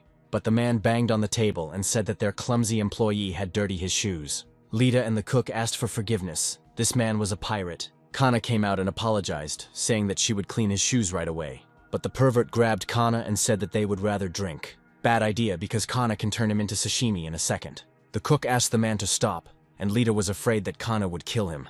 Then Mao stood up and told him to take his hands off her. How dare he touch his Kana? Since when did Kana become his? The man sent Mao, but Mao ordered him to keep his mouth shut. Then the man stood up and told Mao to repeat what he had said. Mao was quite scared, but the other men shouted at Mao to hit him. It was too late to retreat. Mao decided to attack him, but this amused the boar. He decided to hit Mao, but Kana sharply hit him with a fork. This distracted him and allowed Mao to hit the man. Then Kana hit him in the leg and he stumbled. He hit his head on the table and lost consciousness. The stupid men decided that it was their merit. Mao burst out laughing, and he began to shout that he was strong, and now Kana was under his protection. But Kana wasn't there. She had already left. Lita apologized to Kana and explained that she could not work. She was worried about Bot. Then Kana stroked Lita's head. She says there is no need to push herself. She is sure Boda is fine. He trained all this time. He worked a lot, without resting a single day. She knows better than anyone else. That Boda had a talent that surpassed anyone else. Boda stood by the monster. His heart was pounding. He was proud that he was able to defeat the monster. It gave him confidence after all. He trained with Kana. Now his goal of killing the Leviathans is achievable. Jack and the others looked at the creature and the human skulls. Pak asked if Boda really killed him. For some reason, Pak found it hard to believe that the boy had killed this monster. Jack asked Sonia if this creature was alone. Sonia replied that she herself did not know, and she pointed out where it came from. And although Jack was afraid, he decided to check the tunnel. The group went there. They still didn't know about this place. Jack said it couldn't have appeared without a reason. What made Botha nervous was that the tunnel was huge. These creatures are under the guy's feet, Boda noticed one. But the boys shouted that there were great inheritances here and he turned around. There were indeed a lot of boxes. Jack and the man decided to open them. But every box had already been opened and empty. Sonia called the boys. They came and froze. When they saw the whole mountain of inheritance, most of it was untouched. Apparently this place was once a shelter built by people before the flood. The shelter itself remained untouched all this time. Probably all the boxes that the guys found floated from here while the guys were rejoicing. Boda fell silent. He looked around the space and finally saw it. There were a lot of monsters. The ceiling was filled with these creatures. Without taking his eyes off the boys, Boda told them to get their weapons. Finally the boys looked up and saw this horror. All the divers that the locals thought were missing were here. Then Boda remembered that incident and said that he had seen something similar. It was a nest of monsters. The guys panicked, but Jack said the monsters were still sleeping. So they can get out of here, they ran back. Boda thought it couldn't be that no one knew about this. Suddenly the boys saw that one of the monsters had woken up and was dragging a box on himself. But the monster didn't pay attention to the boys. The monsters are weird. They're too fixated on people, just like the Titans. One of the boys stepped on the monster's tentacle and it grabbed him. Before the guys could react, the monster had already swallowed the guy. But it seems that this was not enough for him. It decided to attack again. The boys shot at him, but their arrows were useless. The monster was already right in front of them. Then Pot used the bat. He hit the monster and it rolled backwards, emitting a vile squeal. The monsters on the ceiling screamed in response. The creatures woke up. They started falling from the ceiling right on the guys. Now they are surrounded. The creatures writhed. Boda broke out in a cold sweat, but he made up his mind. He's not that scared kid anymore. He can fight. The others are also ready to fight, but there are too many of these creatures. There was no time to think about it. Their lives were at stake. They split up, Sonia and Pak working together, Jack with the man. But even so, it was difficult to resist these creatures. The monster grabbed Pak, and he dragged it into his mouth. Then Boda swung his sword and cut the creature to pieces. When the creature spat out Pak, Boda chopped the monster into pieces. And not only that monster, he cut down several monsters at once. Compared to Kana, these creatures were slow, which made Boda's job easier. Botu was incredibly angry that these monsters thought of people as food. He wanted to kill the monsters. This is his revenge, and he is ready to do anything for it. The guys stood to the side and couldn't believe their eyes. So our little one killed almost everyone, and the guys still couldn't come to their senses. Only top harpooners are able to use the gas sword. The man praised Bota and asked why Bota hid his strength. But you can admire him at other times. Now it's more important to run away. But they didn't manage to run far. The wall began to collapse. And then a huge monster appeared. It was their mother. This is Genod, one of the 7 sea devils. The guys killed her children. The creature became angry and swung its tentacles, breaking the walls. And the water arrived. The guys quickly put on their helmets. A huge box was rapidly floating towards Sonia. She tried to run away from it. But the box hit her, and the oxygen tank floated away. Bota grabbed her hand. The monster noticed them and decided to have a snack on them. Bota started his sword and they swam forward. The monster pursued them. Sonia attacked it as best she could. Bada was swimming towards a narrow tunnel when suddenly the monster spat liquid at them. The liquid corroded the metal on Boda's oxygen tank, causing it to explode. The guys managed to swim into the tunnel and the monster seemed to decide to retreat. Sonia saw the devil for the first time and was amazed by the size of the monster. Bada again remembered that day when his parent went out during the day. Since neither of them had any cylinders, they decided to stop chatting. But Sonia was already feeling ill, she only had oxygen left in her helmet. There should be air at the end of the tunnel. Boda asked not to create a condensation of atmosphere. He could hold his breath for a long time, but Sonia could not. Suddenly they noticed the body of a diver in front of them. It was Jack. Sonia tried to take him, but Botha pulled her forward. There was little time, but Sonia was in a panic. So Sonia lost consciousness. Boda called her. She did not answer. Paku managed to get out, but he couldn't move. He looked at the sign. It said, living area. The current must have pulled him here. Pak hoped everyone was safe. It was hard to breathe. Sonia slowly opened her eyes, but she immediately closed it. She decided that it was all over for her. Suddenly she realized that she was breathing again. Boda had saved her. He didn't have a cylinder either, and Sonia couldn't understand how he could save her. Upstairs, the cook prepared the fish and told the girls to eat. The girls tried it and said that the dish was very tasty. The chef laughed. And he shared that his son liked baked fish, however. His son went missing while exploring the labyrinth. When he prepares this dish, he can almost imagine his son walking through that door. Just like always, the son sat down and said that he loved his dad's food. Lita started crying and the cook said she needed to eat. To cheer herself up, Lita began to devour the fish. Below, the guys managed to get out to the top, but there was almost no air left. Sonia, still in shock, asked if he could breathe underwater. Bada explained that he could simply stay underwater longer than others. Then Sonia asked how long he could go without air. Boda answered, 40 minutes. Bada found out about this when he got stuck in the pipes. Sonia asked, "So Boda is a dolphin?" Boda suggested to talk about it later. I needed to get out, but Sonia explained that it would take 20 minutes to get back. Bada said he would share the air. They took a breath, closed their helmets and began to swim back. The man said that the submarine's commander was not responding. The boss said, "So everything was decided?" the assistant asked. He didn't worry, because panic would start, the chief replied. Not at all. Gnod ate 6 people, so everything will be quiet. Another 6 months, that's enough. So that people forget about them, so there is nothing to worry about. But he didn't know that Sonia and Boda were alive. Sonia's breathing became ragged again. Boda wanted to help again. But this time Sonia took the initiative. Sonia put on her helmet and began to swim forward, and Botha's heart was beating wildly. Now he was thinking about something else, looking at Sonia. It seems that Boda now realized that it was a kiss. He completely forgot about Sonia, who was suffocating, so she had to take matters into her own hands again. Suddenly some submarines swam up. Boda and Sonia were saved. The guys came in, and the man said they were lucky that he decided to come back. He asked if they had seen Jack or Pak. Botha said that Jack was dead, having learned that Pa was still missing. Sonia decided to go back, but the man was against it. They had to get out of here. Before the sun sets, let's talk about monsters. Sonia didn't back down. She said that they couldn't leave Pak. But the man said this creature uses the inheritance as bait. To him, they were like food in a store, and he was not wrong about that. They had just emerged from the tunnel when the monster appeared right in front of them.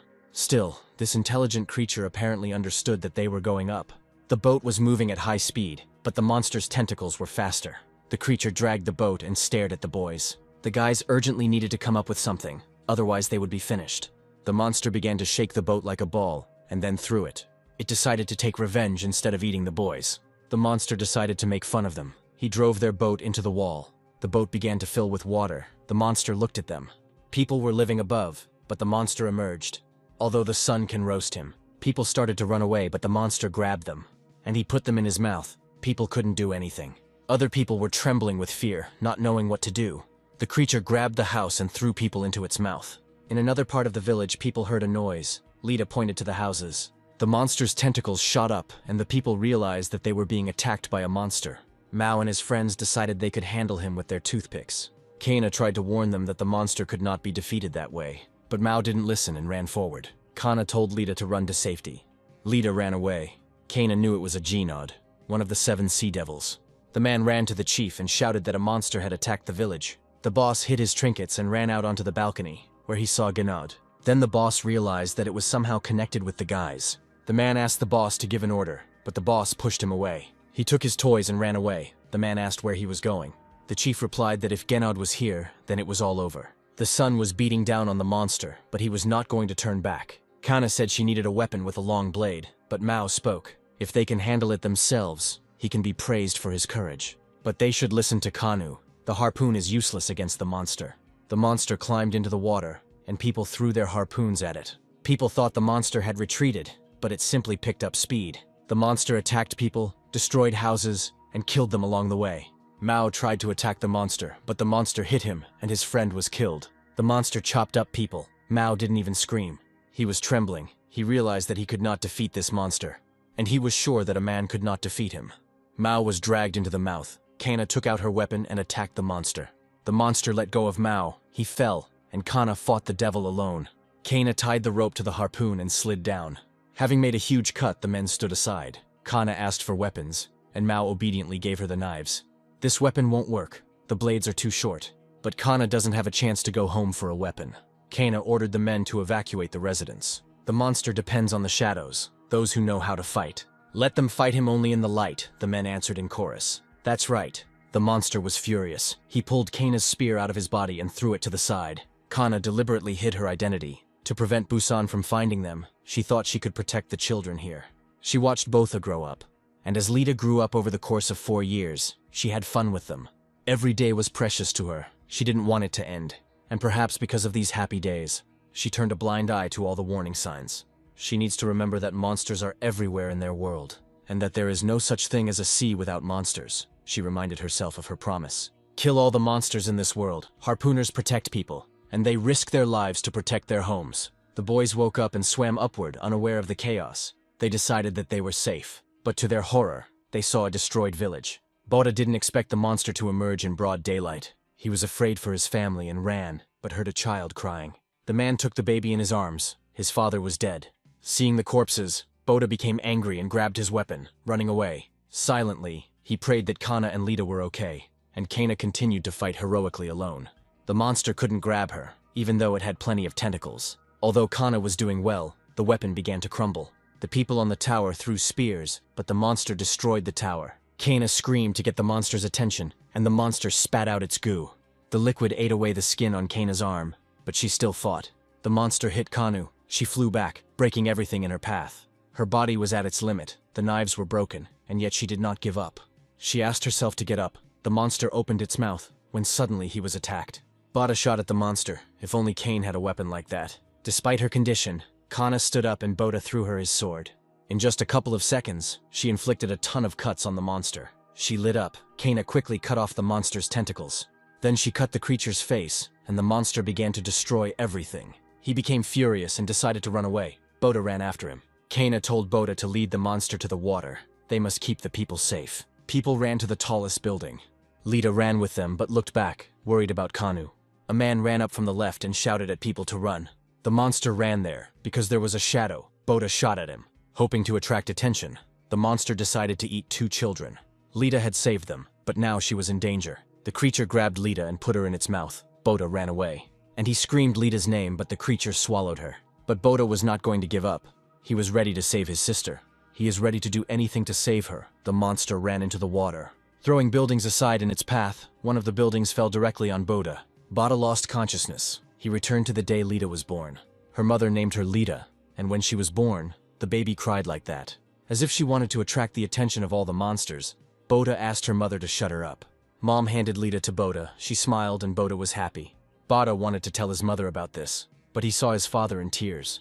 On the same day that mother gave birth to Lita, she left them. There's an apocalypse here, and a woman's chances of surviving childbirth are slim. Lita smiled, but Botha was no longer happy about it. Dad asked Botha to look after her. While he was hunting, Botha was angry with Lita, so he refused. Dad explained that there was no one else but Botha. He promised to return quickly, and Botha needed to look after her while he was gone. Dad said he was counting on Botha and jumped into the water. Botha hated his sister because she took his mother away from him. The baby didn't understand that his mother didn't have a chance anyway. He believed that his mother would be alive if it weren't for Lita. Botha watched Lita walk to the edge and thought that she wouldn't be there. Dad finally returned, but there was no one on the ship. He got scared and went down. There he saw his babies, a fragile and sweet little sister, in whom there is a piece of his mother. So for Botha, she became the closest person. And now he has lost his sister. Botha quietly said his sister's name. He realized where he was and what had happened and jumped up abruptly. Botha got up and barely made it out. Sonia tried to stop him, but Botha thought, all the confidence he had gained. During her endless training with Kana, She made him believe that he had become stronger, and he always wanted to see for himself how much stronger he had become. Lita complained that everyone in the village was avoiding her. He remembered complaining to Kane about peaceful life. He remembered Kana's look and her questions. Then he believed that he was strong. He thought he was ready, but when he saw the devil, frozen, just like 12 years ago, paralyzed by fear. How can one say after this that he has become stronger? Boda raised his head. Kana stood in front of him. She wanted to say something to Boda, but he burst into tears and said he couldn't protect Lita. He fell to the ground and cried. Kana thrust her sword into the ground and said they must kill the monster. People were trying to live after the horror, when suddenly they said on the radio, "There is no need to lose hope. He, as the leader, will be with them until the end." People listened to him, and the leader's speech made them cry. They hugged him and thanked him, not knowing that he was a traitor. Boda and Kana came and the chef thanked them. But as soon as Boda saw the boss, he hit him. The chief fell to the ground and people ran up to him. And then they grabbed Boda and shouted at him about what he was doing. Boda shouted. The chief knew about it from the very beginning. People were perplexed that Genod was right under their noses, and they asked Boda to explain everything. But the old man decided to play the victim. He said Botha was looking for someone he could blame for the loss of his sister. "But this is the first time he met that monster," Boda screamed. "Liar! All the missing divers are in the nest." The chief fed them to the monster. But the boss was acting and shouting, how can he feed people to a monster? And how was he supposed to know that there was a monster lurking underneath them? He shouted that he didn't know anything, and that he felt so sorry for the divers. Then he promised to change the oasis for the better, and people believed him. They calmed the boss down and told Botha to stop blaming the boss. Suddenly the radio beeped, and then the chief's voice sounded. "Genod ate 6 people, so it will be quiet for now. 6 months is enough for people to forget about the threat." The chief realized that he was finished. People surrounded him. It was Mao. The assistant repeated that the boss did all this. He would never do that. He asked for his life to be spared. Many strangers come to this place. His job is to transmit messages. The leader gives the coordinates to those he chooses. Mao couldn't believe it, so he told his assistant to repeat it all.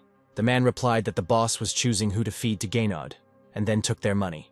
Boda recalled how the boss greeted them joyfully and watched them train. And I understood why. People got angry and started shouting. They asked about their loved ones, whether he sent them there. "Is this true?" The boss paused for a moment and then asked, "What if it is?" Bada got angry and grabbed him by the collar, calling him shameless. The chief asked if any of them thought the place was strange. A place without monsters, a peaceful village. How can such a place exist? There are no monsters here because this is Genod's territory. They could dive for treasure thanks to Genod. What will they choose? To live a quiet life or to live in fear? The boss said they wouldn't have survived if it weren't for him. He screamed, that's how they all lived. But the cook asked the chef what the chef was talking about. He couldn't accept that, according to the boss, he had sold his son. For the sake of 6 months of peaceful life, for his boy. He was only 19, and the residents were moved to tears. Every second in this world without his boy is pure hell. Others shouted that their loved ones were good people. The chief shouted, the sacrifices were for the good of the village. They should all be grateful to him. People got angry and threw stones at the boss. Then they started beating with sticks. The people's anger is the worst of all. The chief crawled to Botha and asked him to save him. But Botha said the divers were deceived.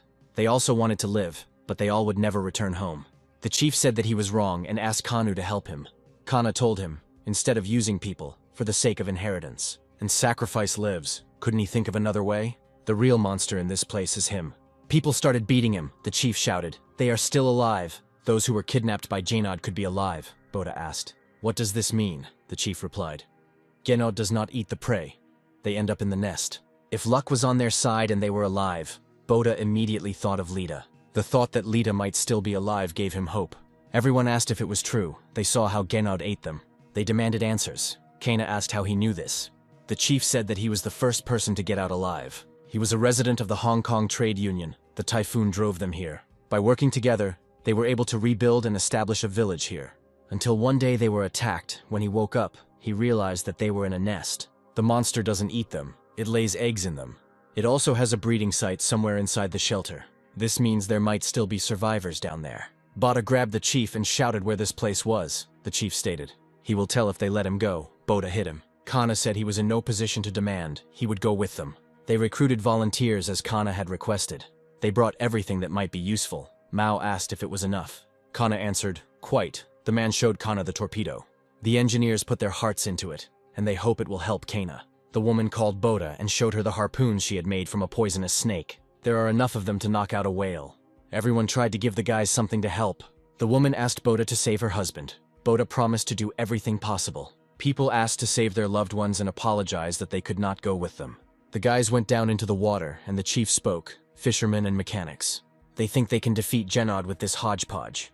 The men replied that they still did not plan to return alive. All they want is the death of the monster. He will take revenge. The man's speech did not impress the boss, and he called them fools.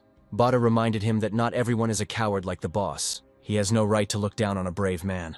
The chief was frightened by Botu and fell silent. Sonya thought the boss was right to go to the monster's nest with the newcomers. Suicide, and we're not even talking about an ordinary monster here, but the devil. The only ones who have combat experience are her, Boda, and Kana. Sonya looked at the tattoo and thought, Kana is younger, but has 3 stars. But how does Kana plan to deal with Genod using this ballast? And can she be trusted? Kana asked Boda to calm down. She stroked his head, and for some reason Sonya didn't like it. As they descended lower, Sonya hit Kana on the head. In the monster's nest, Genod spat out the people. The boys stopped in front of the hole. The boss said it was a nest. The hole was deep. The end was not even visible. Kana asked if the lift was ready. Mao said yes, and Kana said we could move out. They lit a firecracker and threw it down. There was a surprise waiting for them. The hole was filled with monsters. The monster swallowed the diver, but it was a trap. It was not a diver, but a bomb after it exploded. All the monsters decided to swim to the surface. But another trap awaited them there. The monsters emerged at high speed. They were cut into pieces, all thanks to the wire. But there are a lot of monsters. They tore the wire. Then Kana took out a firecracker and blew it up. The chief shouted that Kana wanted them to be surrounded. Kana replied, that's right. Kana decided to make them bait. The net grabbed the monsters, and the guys started shooting at them. So the guys managed to catch every monster. They began to rejoice that everything was going according to their plan. And the boss complained that they didn't warn him. Sonya couldn't believe they had succeeded, she thought. They destroyed them without losing anyone. The guys could go down, there in the nest. People woke up. Lita asked where they were. The last thing Lita remembered was being swallowed by the monster. Everyone thought they were dead, but then they opened their eyes and woke up here. They said it was time to get out of here while the monster was gone. Suddenly they heard a hum and saw a tentacle. It rushed past Lita and grabbed the woman. Lita tried to help, but the monster was too fast. People screamed. 3 more monsters, or rather tentacles, rose from the water. People were running in all directions. The boy was calling for his mother. Lita ran up to him and covered his mouth. Suddenly there was silence. They opened their eyes and saw it. On the back of this monster were bags, and inside them were people. They turned into monsters, but it wasn't Genod. Having gathered enough people, the monster descended. The boys walked through the labyrinth to the nest. Mao asked if the chief was sure they were going in the right direction. The boss snapped back. If he doesn't trust him, let him look for it himself. Suddenly Boda noticed the mark he had placed earlier. The guys were shouting, the bastard is doing this on purpose, but the boss was shouting, no. It's not his fault that he doesn't remember anything. He was busy saving his life at the time. They could still walk, but the boys were unhappy. And they shouted, what does he think? Now they will believe him. Sonya asked Kana what they were going to do, but the man noticed something. A shark emerged from the water and attacked the boss, biting him on the leg. The boys shot at him, but without success. Then Botha and Kana cut him down. The boss started shouting that his leg hurt. There was not just one monster shark, but several at once. The guys started shooting again, but they couldn't handle them. Bada and Kana got to work and easily cut up the sharks. Sonya also attacked, and the 3 of them quickly killed these monsters. But one of them grabbed Sonya by the throat, but the door closed. Having cut off the shark's tentacles, the boys froze. The door closed by itself. Kana asked who did it. The boys were silent, but when they turned around they saw children. Bada asked if they were the ones who closed the door. The child answered, yes. Then he asked if they were from the outside world, like Mr. Park. Hearing Park's name, Sonya screamed, he's alive! The children whispered. His girlfriend Sonya quickly said, no. The boy said that they were waiting for them and asked to follow them. Kana agreed they were lost anyway, and the people in the nest fell into despair again, because they thought they were lucky to survive. Lita promised that they would come for them soon, but the man said nonsense, no one will come. They were all finished, and then Lita began to wonder if Kana and Boda had really given up, the day when a whole pack of monsters attacked them. Then she felt the same despair as Botha, but he fought, and Boda did not give up. She noticed the reinforcement and thought about it. Suddenly people started screaming. The monster came, and Lita armed herself. People were screaming. Lita was shaking, but the child clung to her. She decided that even if she died, she would die fighting for her life. The monster grabbed her, then Lita stabbed him. But the creature slammed Lita to the ground, and she lost consciousness. Lit's action gave people hope and strength to fight again. The man was captured, but people came to his aid. People no longer sat helplessly, they fought. And all thanks to Lita, she helped them not to lose heart. Everyone armed themselves and was ready to fight back against the monster. The kid protected Lita, who still hadn't come to her senses. Now the monster has to try hard to kill them. Everyone understood that this could be their last day, but they are ready to cause problems for this monster. And the boys were still following the children. There they noticed the inheritance. They approached the door and the boy opened it. Behind the door they saw a bunch of machines, the same ones they use. Another door swung open and the guys saw a man. He had a real weapon. Kana asked who he was. The old man replied that he was the caretaker of this shelter. His name was Ten. These are the madamada shelters, and these 3 are the last survivors. And the guys are the first guests in the last 100 years. Tenu was curious about where the boys came from and what the outside world was like. He asked if they were from the earth. What happened to the earth? Kana did not know what the earth was. Kana knew only about the concrete islands, but they didn't know about the creatures. Mao declared that there is no such thing as land. The world is filled with water. Kana confirmed Mao's words. There is no land, there is only water. The man collapsed in grief upon learning that they were still underwater. The chief asked if they had experienced a great dive while here. Sonia shouted, "Where is Pak?" Then the girl opened the curtain. He lost a lot of blood, but is now stable. The fracture was not severe. Bada exhaled and hoped that everything was okay with Lita too. Sonia really wanted Pak to wake up now, but her methods weren't the best. Kana explained the reason why they came down here, and she asked if Ten by any chance knew where Genod's nest was. Ten knew where the nest was, but he didn't understand how they intended to kill him. He also knew that they came here for these people. Bada and Kana immediately noticed Lita. They were all alive, they shouted. A weight fell off Boda's shoulders. He wanted to save his sister as soon as possible. Ten said that if they were here to kill the monster, he would help. Later, the guys freed the submarines and decided to return. But it didn't work out. Genod appeared, with a net of his dead cubs. Genod screamed in rage and attacked the boys in the boat. Everyone followed Ten, and he told them that this city was on land. But because of the downpour, their ancestors began to prepare for the worst, by building the city on a high hill, so that the underground city would stand for some time. Even when the top is flooded, they began to live here and dream that they would see the sky again. But suddenly everything changed when Genod came. Even though they tried to fight, it wasn't enough. Most of the ammunition became unusable, it became damp. And in one instant, what was once paradise turned into hell for people. Many died because of Genod, every time they went for supplies. Then they lost more and more people, and the creature realized that the supplies could be used as bait. They opened a hunt for them. Ten asked if they were sure they could kill Genod. Mao shouted, "Of course. After all, Kana is with them." The girl warned that she was opening the door. Bada was worried and asked Noah to show him a shortcut. Noah said that by following this path they would quickly reach the nest. But everyone froze when they saw their submarines on the bridge. The boys were dying. They were wrapped in the same net that they had prepared for the monsters. The man tried to free them, but one barely managed to say, "Save yourselves." Kana shouted for everyone to get back, but it was too late. Genod had arrived. The monster attacked and the bridge collapsed under its weight. Genod fell, taking Kana and Bota with them. The boys were also in for an unpleasant surprise. Genod's children, along with the monster sharks, attacked them.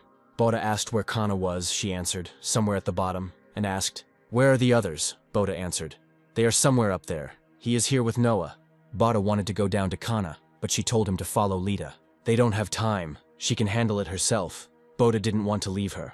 But Kana is right. There is no time. So Bota asked Noah to show the way. It wasn't for nothing that Kana forbade Bota from going down. Genod was next to her.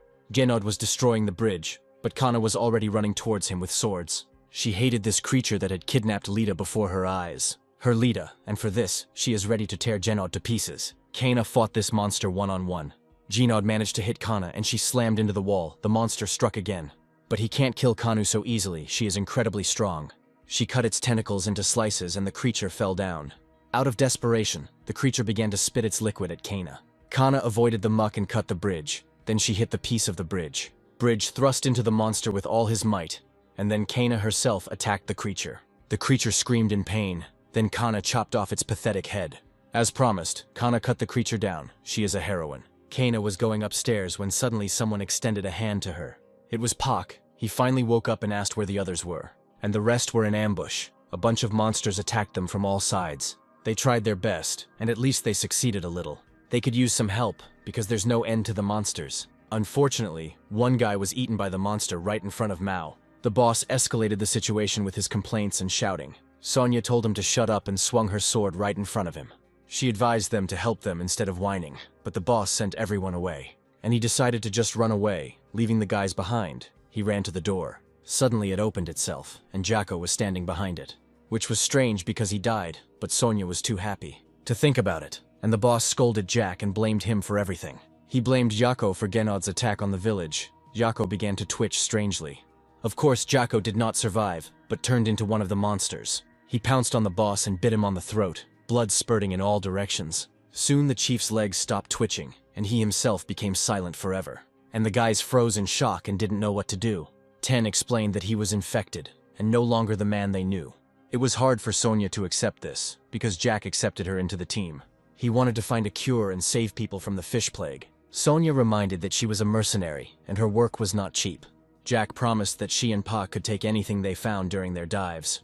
And he's willing to bet that Jack threw something to Sonia and she caught it. It was a keychain, a memento of his daughter, and he gave it to Sonia. But Jack wanted to change this world, and he wanted Sonia to be with them.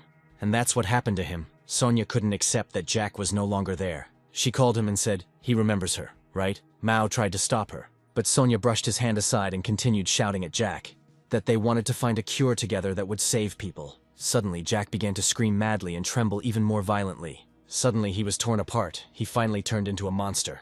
And he attacked Sonia, bit her right on the arm, and now she is infected too. Kana appeared and immediately began to chop down the monster. Pac also wanted to kill the monster, but Sonia stopped him.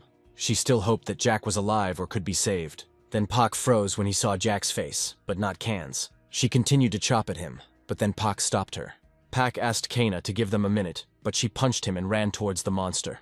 Kana attacked the monster again, but she was stopped again, this time by Sonia.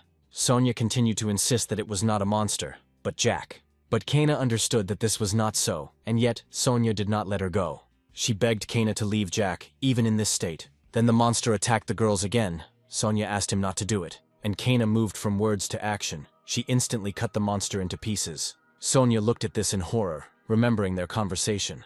She didn't understand why Jack was doing all this, since he wasn't getting any benefit. After all, his daughter had already died, so why look for a cure, Jack explained. What he wants to say is that he never forgot about her when he met her. Sonia sat down next to Jack and said that she hoped he had met his daughter. Closing his eyes, she added that he could be proud of himself. And Ten said that, as he understands it, no one cares about this man's death. The guys replied that he deserved it, and Kana asked to heal the wounds. After all, they will go to Botha and the people. The people were in despair. The man chose suicide rather than become a monster. But the monster immediately caught him, and then the man got angry and screamed. Can't he even die peacefully, the vile creature? The monster swung it, but Botha finally appeared. He cut the tentacle and saved the man. The people rose up, and she began to shout his name. Then Noah lit the way and shouted, "Here." People immediately jumped into the water and swam towards the exit. Botha asked where Lita was. Suddenly the man darkened and Botha understood everything. He found his sister, but she was inside the monster. Botha didn't give up. He immediately freed Lita, but the monster looked at him. He grabbed Botha sharply and dragged her away, and Lita was again thrust into the trap. The monster slammed Botha to the ground so hard that the concrete cracked. But Botha was no pushover. He grabbed his sword and stood up. He was no longer afraid. All he could think about was his sister. Screaming about what the creature had done to his sister, Botha cut off the tentacle. He was so angry that he was ready to fight this creature alone. Botha turned on his sword and made a huge cut on the monster. The monster stood up, but Botha immediately shot at it a couple of times. He used the same thorns that the woman had prepared. They were saturated with poison, so the creature must have experienced terrible pain. The creature attacked Botha again, but he easily cut off its tentacles. He didn't even blink. It was so easy. Botha was angry. Ten turned on the power. Now they can use the emergency capsules. In order to evacuate everyone from here, Mao shouted, "It's time to bring people back." Ten noticed the torpedo and said that if it were detonated, the walls would immediately collapse, having brought down an entire building behind them. But the guys already knew that. The monster stood right in front of Botha, but his hands were no longer shaking. Well, it's not surprising, because he lived through all this. And now everything is different. Not like before. He cannot retreat. After all, his sister is there, his little sister, and her anger overcomes her fear. It doesn't scare him much. Rather, Botha thinks of it as if it does. He has another goal ahead of him, and by overcoming it, he will be able to return Lita. The creature's tentacles flew up, but they didn't grab Botha. Then Botha teasingly asked if his eye was failing him, or if the poison was working. But the monster didn't want to catch Botha. His goal was the boulder. Before the monster could throw the boulder at Botha, he jumped up. He immediately pressed the button, and the blade flew straight towards the monster. The blade plunged into his throat, and Botha quickly wrapped it around the monster's neck. Bada began to pull with all his might and was able to cut off his neck and head. He jumped with all his might onto his back and thrust his sword in. The monster's body became covered in goosebumps and then burst. Bada killed this monster single-handedly. People froze in shock. They forgot about the exit and about escape, and looked at Botha. And Bada came forward, carrying Lita in his arms, and the people no longer shouted. Bada asked Lita to open her eyes and apologize for killing the monster so slowly. He kept muttering and muttering, asking Lita to open her eyes. But she didn't answer, and Bada got scared. He apologized and asked her to wake up. Suddenly the water began to slowly recede, and the grandfather activated the pumps. Noah realized that his grandfather had managed to restore the electricity. It's too early to rejoice. The monsters hatched from their eggs and ran towards the people. Noah asked Botha to get up because it was dangerous here. But Botha was too depressed. He continued calling Lita. The monsters ran quickly towards the people, but suddenly stopped. Lita stopped them with just a wave of her hand. Botha was glad that she was alive, and he didn't care what was happening around him. Lita stood up herself. Kana and the others finally ran to the people, and Kana saw Lita. There was a whole crowd of monsters in front of Lita, and they stood quietly. When Lita turned around, the guys saw that her eyes had changed color. Before he could ask her anything, Lita lost consciousness. It was too early to think about what happened. It was more important to get out of there. Bada hugged Lita tightly and said that they were going home.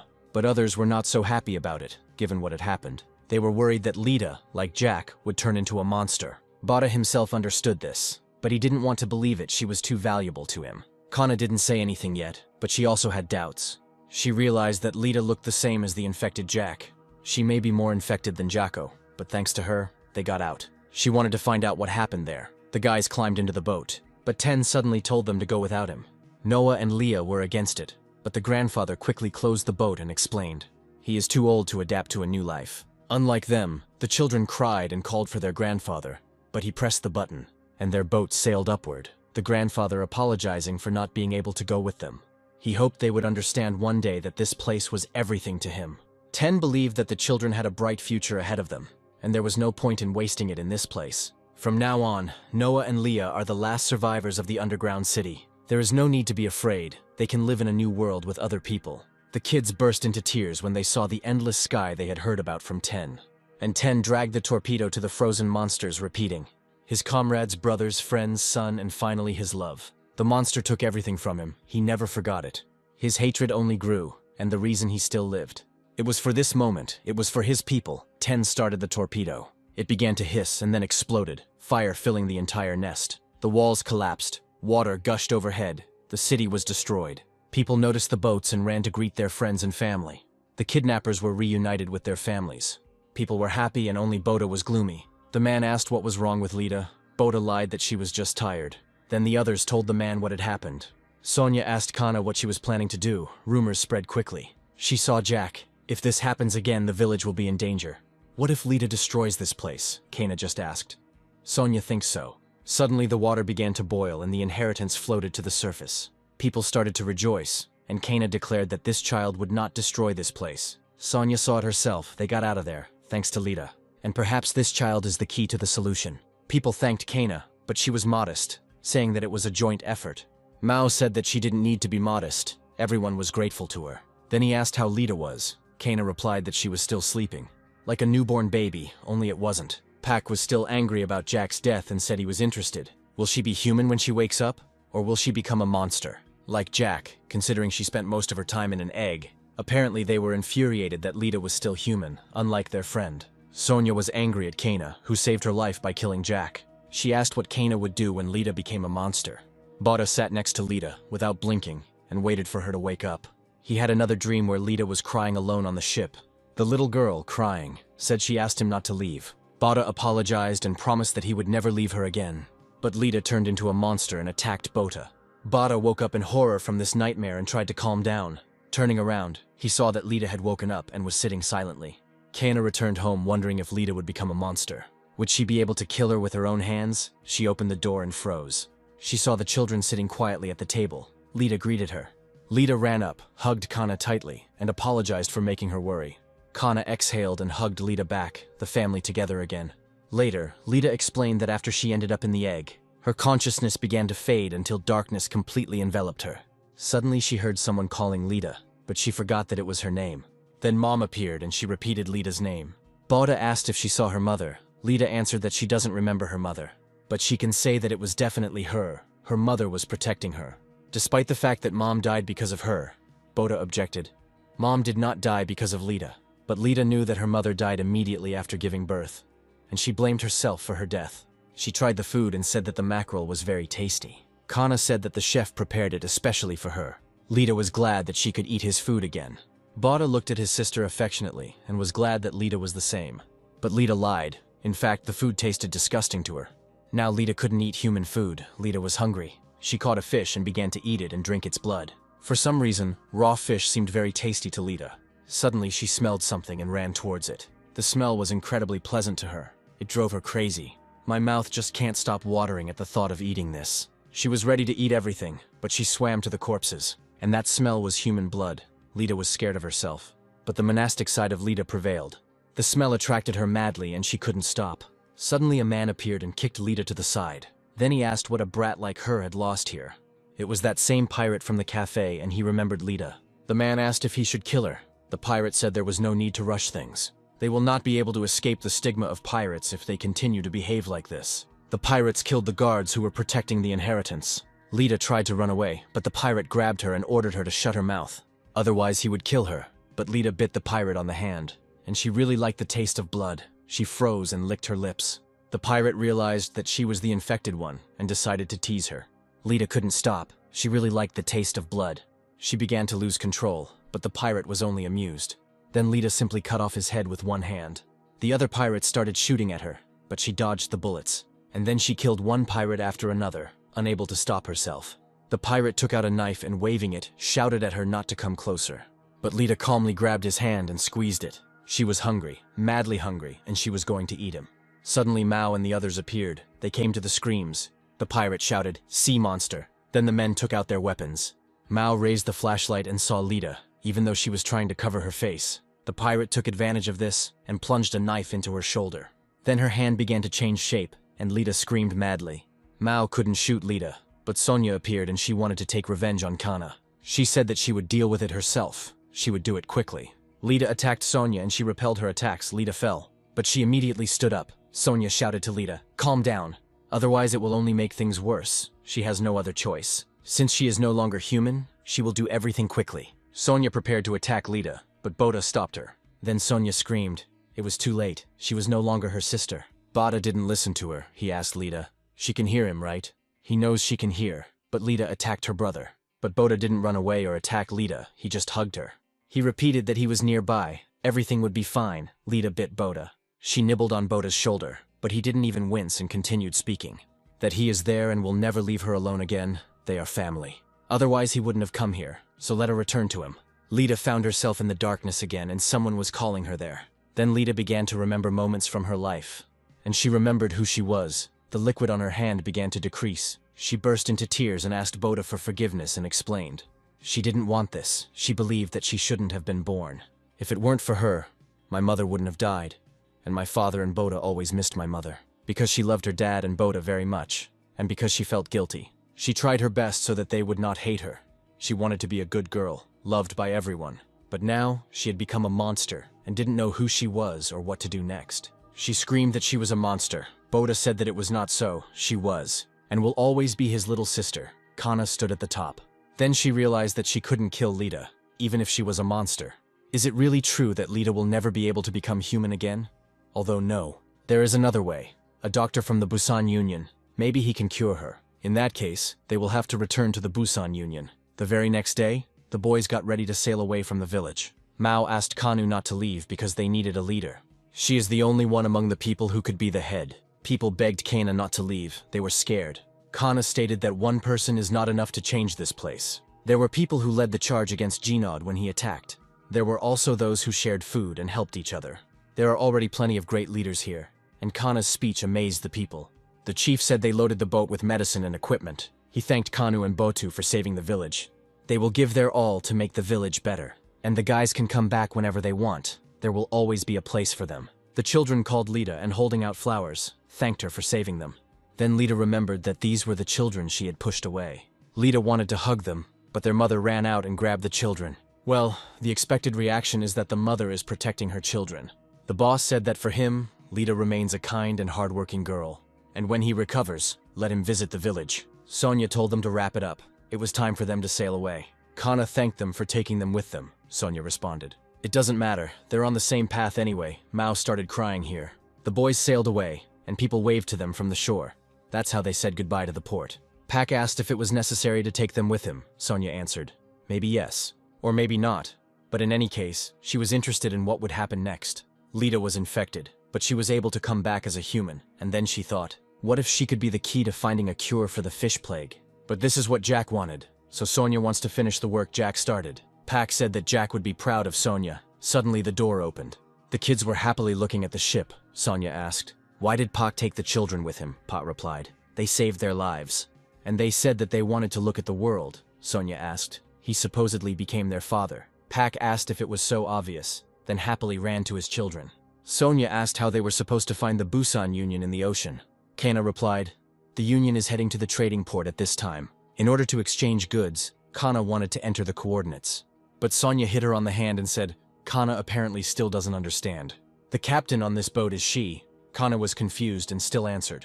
Okay, then Sonia said that Kana could enter the coordinates. Kana suddenly said that she knew Sonia was a good person. Sonia became embarrassed. The children were delighted with the adventure, and Botha made a silent promise that he would definitely save Lita, and it didn't matter where they had to go to do it. A trading port, although it appears to be a huge organization consisting of 5 islands. In fact, after 3 islands collapsed during a typhoon, their influence has diminished considerably. But even in spite of all the misfortunes, these islands are still used as a main place for the exchange of goods. The Busan Trade Union arrived at the trading port and began exchanging goods. People desperately offered clothes and fish, but no one needed it. The doctor was there too. He was looking for people who ordered something. Suddenly the man shouted that they had delivered the fish that the doc wanted. Then Doc was happy and told me to bring everything to him. Other people screamed. They said that they didn't need fish. What should we understand by that? The harpooner hit the man, and he accidentally grabbed the blanket. And then people saw what the man had actually brought. And the man boasted to the doctor that his heart was still beating. Doc was excited, and asked the men to bring the rest as quickly as possible. He ordered the harpooners to take everything to his laboratory. The pressure in the tank is stable, the heart rate is normal. They transferred the organs to a large tank and the monster ate them. The subordinate shouted, "It eats!" The doc finally got his way. The man asked what they were doing with the organ monsters. Their leader said that as long as they get paid, who cares? The important thing is that they get fuel. They boarded the boat and the leader ordered them to hurry. It was time for them to leave. Suddenly Kana and Boda appeared. The man tensed up when he saw Kana. Kana asked how much time had passed. 6 years, right? Busan is leaving in 3 weeks, the man said. He heard here. She created chaos in Busan and then died. Kana said that she wanted to get to Busan, and the man would help her with this. The man asked why. After he helped Theo, his life went downhill. Kana reminded that all debts must be repaid. That's their rule. The man reminded her that he didn't owe her anything. Theo had saved him. Then Boda took off his hood, and the man froze, thinking it was Theo. Boda explained that he was his son, Kana repeated. It was time to repay the debt. There was no choice. The man agreed to help them. The man asked why Kane couldn't live in peace and why he had to come back. She knows that if they get caught, it's the end for them. They arrived at the Union, and 4 years later Botha returned here. The man shouted, "They brought an order for the doctor." The harpooner, it turned out, the man standing there was Dan. Botha and Kana dropped their heads sharply as they dragged the box containing Lita on board. But then the harpooners shouted that they needed to check if everything was correct. He pushed Kana away, and Lita was panicking inside. It was Kip. He lifted the cloth and looked at what was inside. He saw Lita and remembered her. Then he lied that everything was fine. The boys, heads down, entered the ship, and Kip was glad to see them return. Kip led the guys. Boda and Sonia looked at everything, and then Boda understood. That before everything seemed so big to him, but now everything is different. Even the alleys seemed narrower. Suddenly Boda noticed the boss. He was glad to see him, but Hank walked past Botha to Kip. And when he talked to him, Botha was surprised that the boss did not recognize him. Even though so many years had passed, Botha was glad that the boss was safe. Kip said they would meet more people along the way who might remember them. And he suggested going to the market. Boda and Lita were delighted, remembering that place. But when Kip opened the door, they saw a completely different place. Everything was empty. Kana asked what happened to the market. Kip replied, "There was a fish plague, and they even started rationing water to prevent the spread of the plague. But after that, the price of water has skyrocketed, leaving the market with no chance. And now, it is mainly the leaders who are involved in distributing water." The harpooner grabbed the man and shouted, "The freak stole the water!" The man begged for water. There are 4 of them in the family. But this place hasn't changed at all. The harpooners are still as insignificant. People are still being mocked, calling it the law. The man was being beaten. Kana wanted to intervene, but Kip stopped her. And he explained that this was not the Busan she knew. The harpooner declared that water distribution had ended for today because of the Cretan. People were shouting that they wouldn't last until the next water distribution. But the harpooner didn't care if the boys suddenly hit him. Another harpooner wanted to shoot the boy, but Botha prevented this. So the arrows pierced the cistern and the water gushed out. People ran to the water. The harpooners tried to stop them, but it didn't work. Kip said, in a way, he was glad they were back. The harpooners wanted to catch the boy, so Botha decided to take him with him. The boy thanked them for their help, and suddenly Lita froze in place. Her eyes turned glassy, then she jumped up. The guys chased after her, but Lita was faster and they lost her. And Lita was at the tank with the monster. She asked who he was, and why so angry. She felt his presence, but the doc appeared. The boys ran past the doctor's laboratory. Kana asked, "What is this place? It has never been there before." And Botha continued to search for Lita.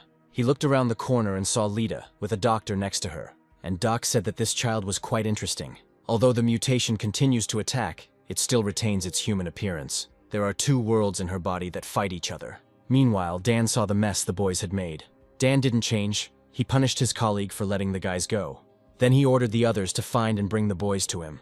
The doctor was told that Lita could control Genad's offspring. After she hatched from the egg, suddenly the doc said, "This is just a guess, but it may be related to their mother's illness."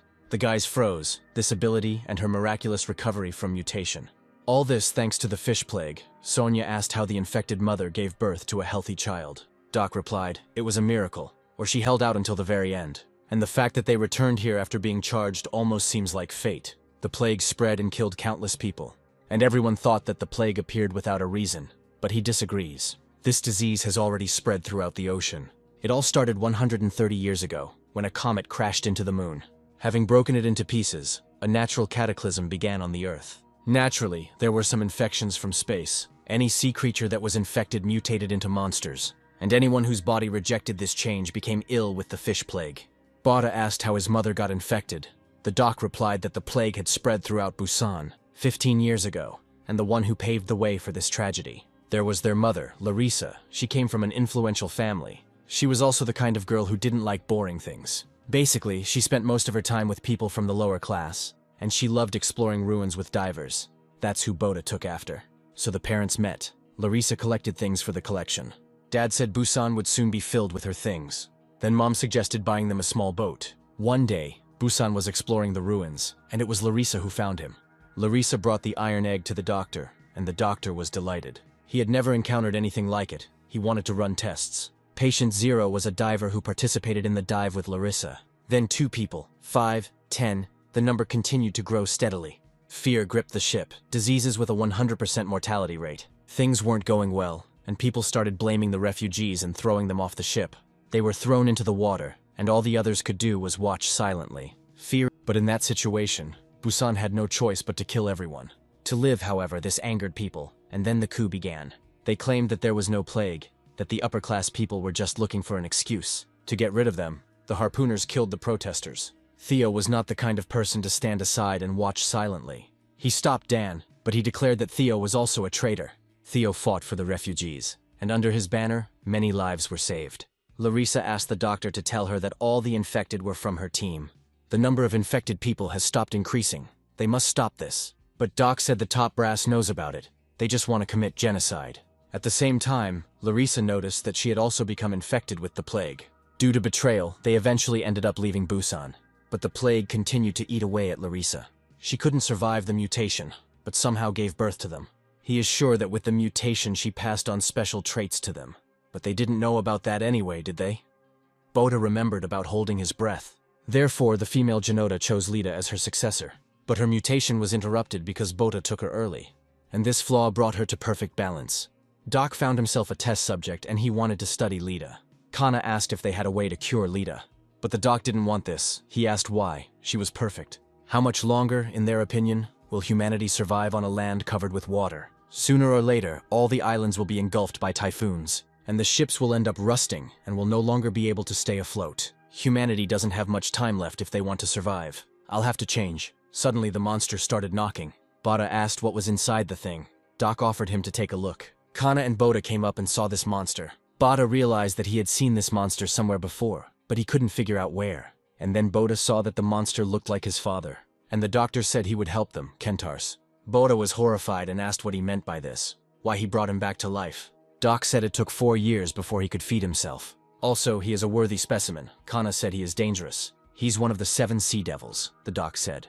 The risks are worth it. Humanity has little time left, but Lita has come. When they needed her, Kana was against it. She stated that they came to turn Lita back into a human.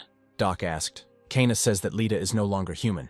Just because it looks a little different. By what criteria do they determine whether there is a person in front of them or not? If they don't adapt to the aquatic world, they will die out. If they don't want to suffer the same fate as the dinosaurs, they need to evolve. This did not convince Kana. She stood between him and Lita. But Boda wanted to kill the monster. He couldn't be left alive. But it didn't work. The harpooners came running and pointed their guns at the boys. The doctor leaked them, he called them here, and also attacked Bota. Having declared that it was his mission, the captain then came up and praised the doc. He asked Kanu to put down the weapon. He wanted to talk. The captain heard everything they said. They want to cure this child, they can do it. Only if Kana cooperates with them. Diplomacy is the best solution to such conflicts, isn't it? Kana agreed, and then the harpooners lowered their weapons. Afterwards, the captain said, the ship protected them from the Great Plunge for more than a century. Such an impressive ship, it could sink in an instant if the system failed. The captain pointed to the sign and said, Theo's spirit is returning. There have been 3 riots this week alone, Kana said. They are not rebels, people just need water, the captain replied. There is nothing that can be done about stratification. There are not enough resources for everyone. Kana said she wouldn't help them suppress the people. The captain said, no need. They need help with something else. They ask her to come back and become a hero to everyone.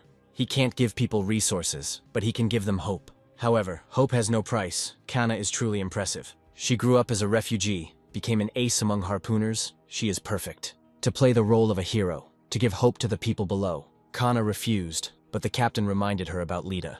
They invested a huge amount of money into studying the plague. And if anyone can cure Lita, it's the doctor. She knows it herself. They will give them everything they have. And Kana, in return, will help them with the uprising. In the morning, Boda woke up in a luxurious place, which alarmed him. He was wondering where he was when suddenly a man came and greeted him. Boda asked where he was, the man replied, on the very top deck. Welcome home, said the man. They brought him to the other guys. They were already waiting for Boda. Boda asked where Lita was. The door opened and his sister came in. The man said that she was a copy of Risa, her mother. He is the butler of this house. He is happy to serve the young masters. They are both descendants of the noble Suwon clan. Even before the dive, their clan were big shots. Sonia asked why Boda was pretending to be a tramp if he was rich. Boda replied that he had just found out. The butler whined that Miss Larissa had fallen in love with this thug. There is still something to talk about. But first, we need to eat. The boys tried beef for the first time, although other food also impressed them. Lita saw apples for the first time. It turned out that Busan has 10 apple trees. The 10 families who built this ship each planted a tree. All this was theirs by right. The butler was happy that he could serve them. Up here, the shelves are stacked with bottles of whiskey and hot water flows from the tap. While below, people are being beaten for trying to get some water. Bada understood this, and it angered him the inferior ones were suffering.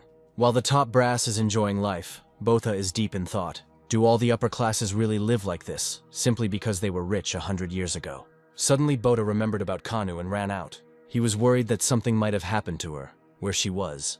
Bada opened the door and ran into Dan. Dan froze when he saw Botha, as if he had seen a ghost. He grabbed Botha and shouted why Theo was still alive. Botha didn't react. Dan realized it wasn't Theo. Then Botha himself grabbed Dan's hand and squeezed it. Bada asked who he had extended his paws to. He would regret it. If he continues to treat him like a child. I never noticed it before, but was he always this worthless? In fact, he was the one who threatened the children and tried to throw Grandma overboard. How many evil deeds did this man commit while he was here? Bada wanted to kill him right here and now. Dan brushed Bot's hand aside and stood up, just as the butler arrived. And he shouted, the captain had long since forgiven Miss Risa and Theo. Botha and Lita are the rightful heirs, and Dan threatened them. Does Dan really think he can handle the consequences? Bada asked if the butler had seen Kanu. Dan was upset that Kana had returned too. Bruce realized that Kana had become even stronger and had not lost her grip. People were shouting Kana's name again and the guy was filming her. The operator felt uncomfortable under Kana's gaze. But people were very happy about Kana's return. It seemed the captain's plan was working, and the people were inspired. They talked about how Kana was also a refugee, and now she is a hero. and they began to think that they too should become harpooners. Dan couldn't stand it. He was looking at the poster with Kana. He was angry that Kana had become a hero, and vowed that he wouldn't let things go that way. People were still chanting Kana's name, but Kana herself was angry. Lita was going downstairs. The assistant said that the doc was waiting for her, and she was upset about it. She didn't want to go there at all. Suddenly Lita noticed a familiar door, the room they lived in. Lita was delighted to see their old room. She wondered if the situation inside had changed.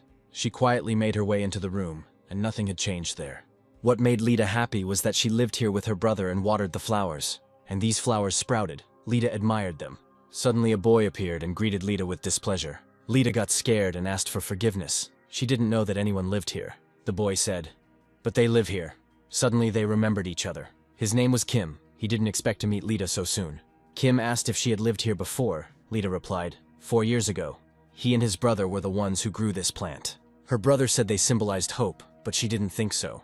That he would grow up so handsome, Kim said. Sounds cool. He has hopes of becoming a harpooner someday. Lita asked how Kana was. Kim replied that she was good, but he wanted to be like Theo. He differed from today's harpooners in that he did not harm people. Lita was glad that her mother became someone's hope, and she wanted to become one too. Suddenly, Lita noticed veins on her hand and hid them. She apologized and ran out of the room. Lita was angry at herself for forgetting about her mutation. She didn't want to become a monster. Lita ran to the doctor, and she told the doctor that she wanted to become a human. She didn't want to be a monster. Doc responded, albeit a little, but they managed to extract the mutagen from Kentress. Can't promise anything, but they have a good chance. Her contribution will be invaluable. She is the hope of humanity. Lita wondered if this meant she could help people too. She can save people from the fish plague, and also continue to live with Boda and Kana. She doesn't want to lose them. The monster in his tank was watching her. Lita and Kim became friends. They walked through the pipes and Lita asked, "Where are they going?" Kim replied, "To a secret place. She is the first." To whom he shows this place, Kim took Lita by the hand, because it's slippery there and he doesn't want her to fall. And it seems that our Lita heard a heartbeat for the first time. This is where Kim collected water, this pipe leading to the upper deck. He collects this water for his uncle and wife, who recently had a baby. Lita was glad that Kim was a good guy. Lightly touching it with her finger, Lita blushed. They were watching the sunset. What a sweet moment. Then Kim and Lita brought water to the man. The man thanked him. Kim replied that everything was fine, and he asked the baby to grow up strong and healthy. Kim then took the water to the little children, and also to the old men. Lita looked at him with admiration. Remembering their conversation in the morning, she thought he had a bright future. She said she believed Kim would become a great harpooner. Kim was happy, and Lita wanted to show him something. She held out the apple to him and told Kim what it was. He tried it and was surprised by the taste. Lita was glad that he liked it, and she offered to share them with the others. Since she had a lot of apples, Kim was very happy. Kana said goodbye and went home, and Kim no longer pretended. Although his heart was behaving calmly, he could not calm down. Suddenly Kim heard some noise and went towards it. 3 harpooners beat one man. One of them shouted, "Have the courage to repeat it." The poor guy believed it. Taxes increased greatly. Then the harpooners began to beat the man again. Kim got angry and decided to stop them by writing an opposition sign. After all, he wanted to become as great as Theo. Kim decided to attack these scum who were dishonoring the name of the harpooners. He shouted loudly, "Stop terrorizing people." The captain reported to the towers with the return of Kana. The number of applicants for harpooners has increased by 10%. Also, the percentage of riots has decreased by 30%. But the higher-ups didn't care much. The old man ordered that Kana's airtime be doubled. They also proposed raising taxes again, and others supported it. But one of the judges was not there. Then the judge said, "A representative of the Na, Boda, and Lita families appeared on the ship. But they are not there. They were lucky with their heritage, but they have not gotten rid of the habits of scum." And yet the old men decided that it was better without them, and continued the meeting. The contenders for harpooners gathered in one place, and among them was Boda. Kana immediately noticed him. They went off to talk. Boda wanted to become a harpooner, but Kana was against this, explaining that they were providing all the necessary assistance to Lita, and they even live a rich life. Boda asked how long it would be like this. Kentress is beneath them. They can't live peacefully with him. It's time to return Boat's father's sword. Kana believed that the monster was trapped and couldn't escape, but Botha told her not to underestimate the monster. The father had to sacrifice himself to kill this creature, and the doc resurrected him. He is not in his right mind. Bada himself saw what the creature was capable of. The creature mummified countless families, also used a dirty trick against him.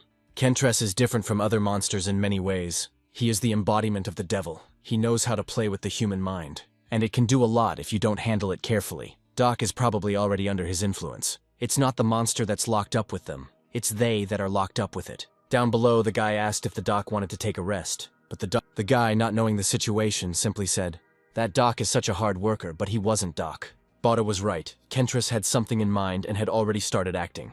The guy calmly changed his clothes, and suddenly the doc asked, "When I was getting ready to go home," the guy asked in shock if the doctor hadn't been in the lab. Doc didn't understand anything. Suddenly the sirens turned on. They quickly ran back to the laboratory. There they saw that the monster had crawled out through the pipe. Doc ordered the guy to turn off the power, but the creature killed him. Then the doc tried to block the pipe, but the monster simply tore it apart. All pipes and wires were destroyed. Water gushed out, and Frankenstein's monster came out. Lita ran among the crowd of protesters with apples. She ran towards Kim. Suddenly she noticed blood. By the smell, she realized that it was Kim's blood. Then Lita ran as fast as she could, following the trail of blood. Having reached the corner, Lita saw sweet, poor Kim. The freaks killed baby Kim. Lita was horrified. The man noticed her and asked if she knew this child. He went against the harpooners, and they didn't even bat an eye. And they killed the baby. Lita fell to the floor and took his hand. She recalled Kim talking about his hopes for the future. I remembered how kind and caring Kim was, and I couldn't understand why Kim deserved this. His hand was no longer warm as before. Lita didn't understand why people killed their own kind. The author deserves punishment for killing this baby and Lita's future with him. Lita suddenly remembered how people were shouting about monsters, and I started remembering all those terrible men. Then she wondered who the real monster was. Suddenly the sirens began to sound, and the harpooners were ordered to get ready. Kentress walked down the dark corridor with his mouth full of people. The harpooners headed to the laboratory. They decided that a simple explosion had occurred there. But when they turned on the light, they saw this and ran away in horror. Two managed to run out and close the gate. They decided to report this to their superiors and call the harpooners. But they remembered that they were harpooners and had to kill monsters. And not small children, old people and people. They heard muttering, and they realized that they were in a living area, and the devil was behind the gates. The monster is capable of destroying everyone in a couple of seconds. People didn't know what was happening and went about their business. The devil, in truth, was not kept in the reservoir by anything. However, he kept quiet and observed the hierarchy.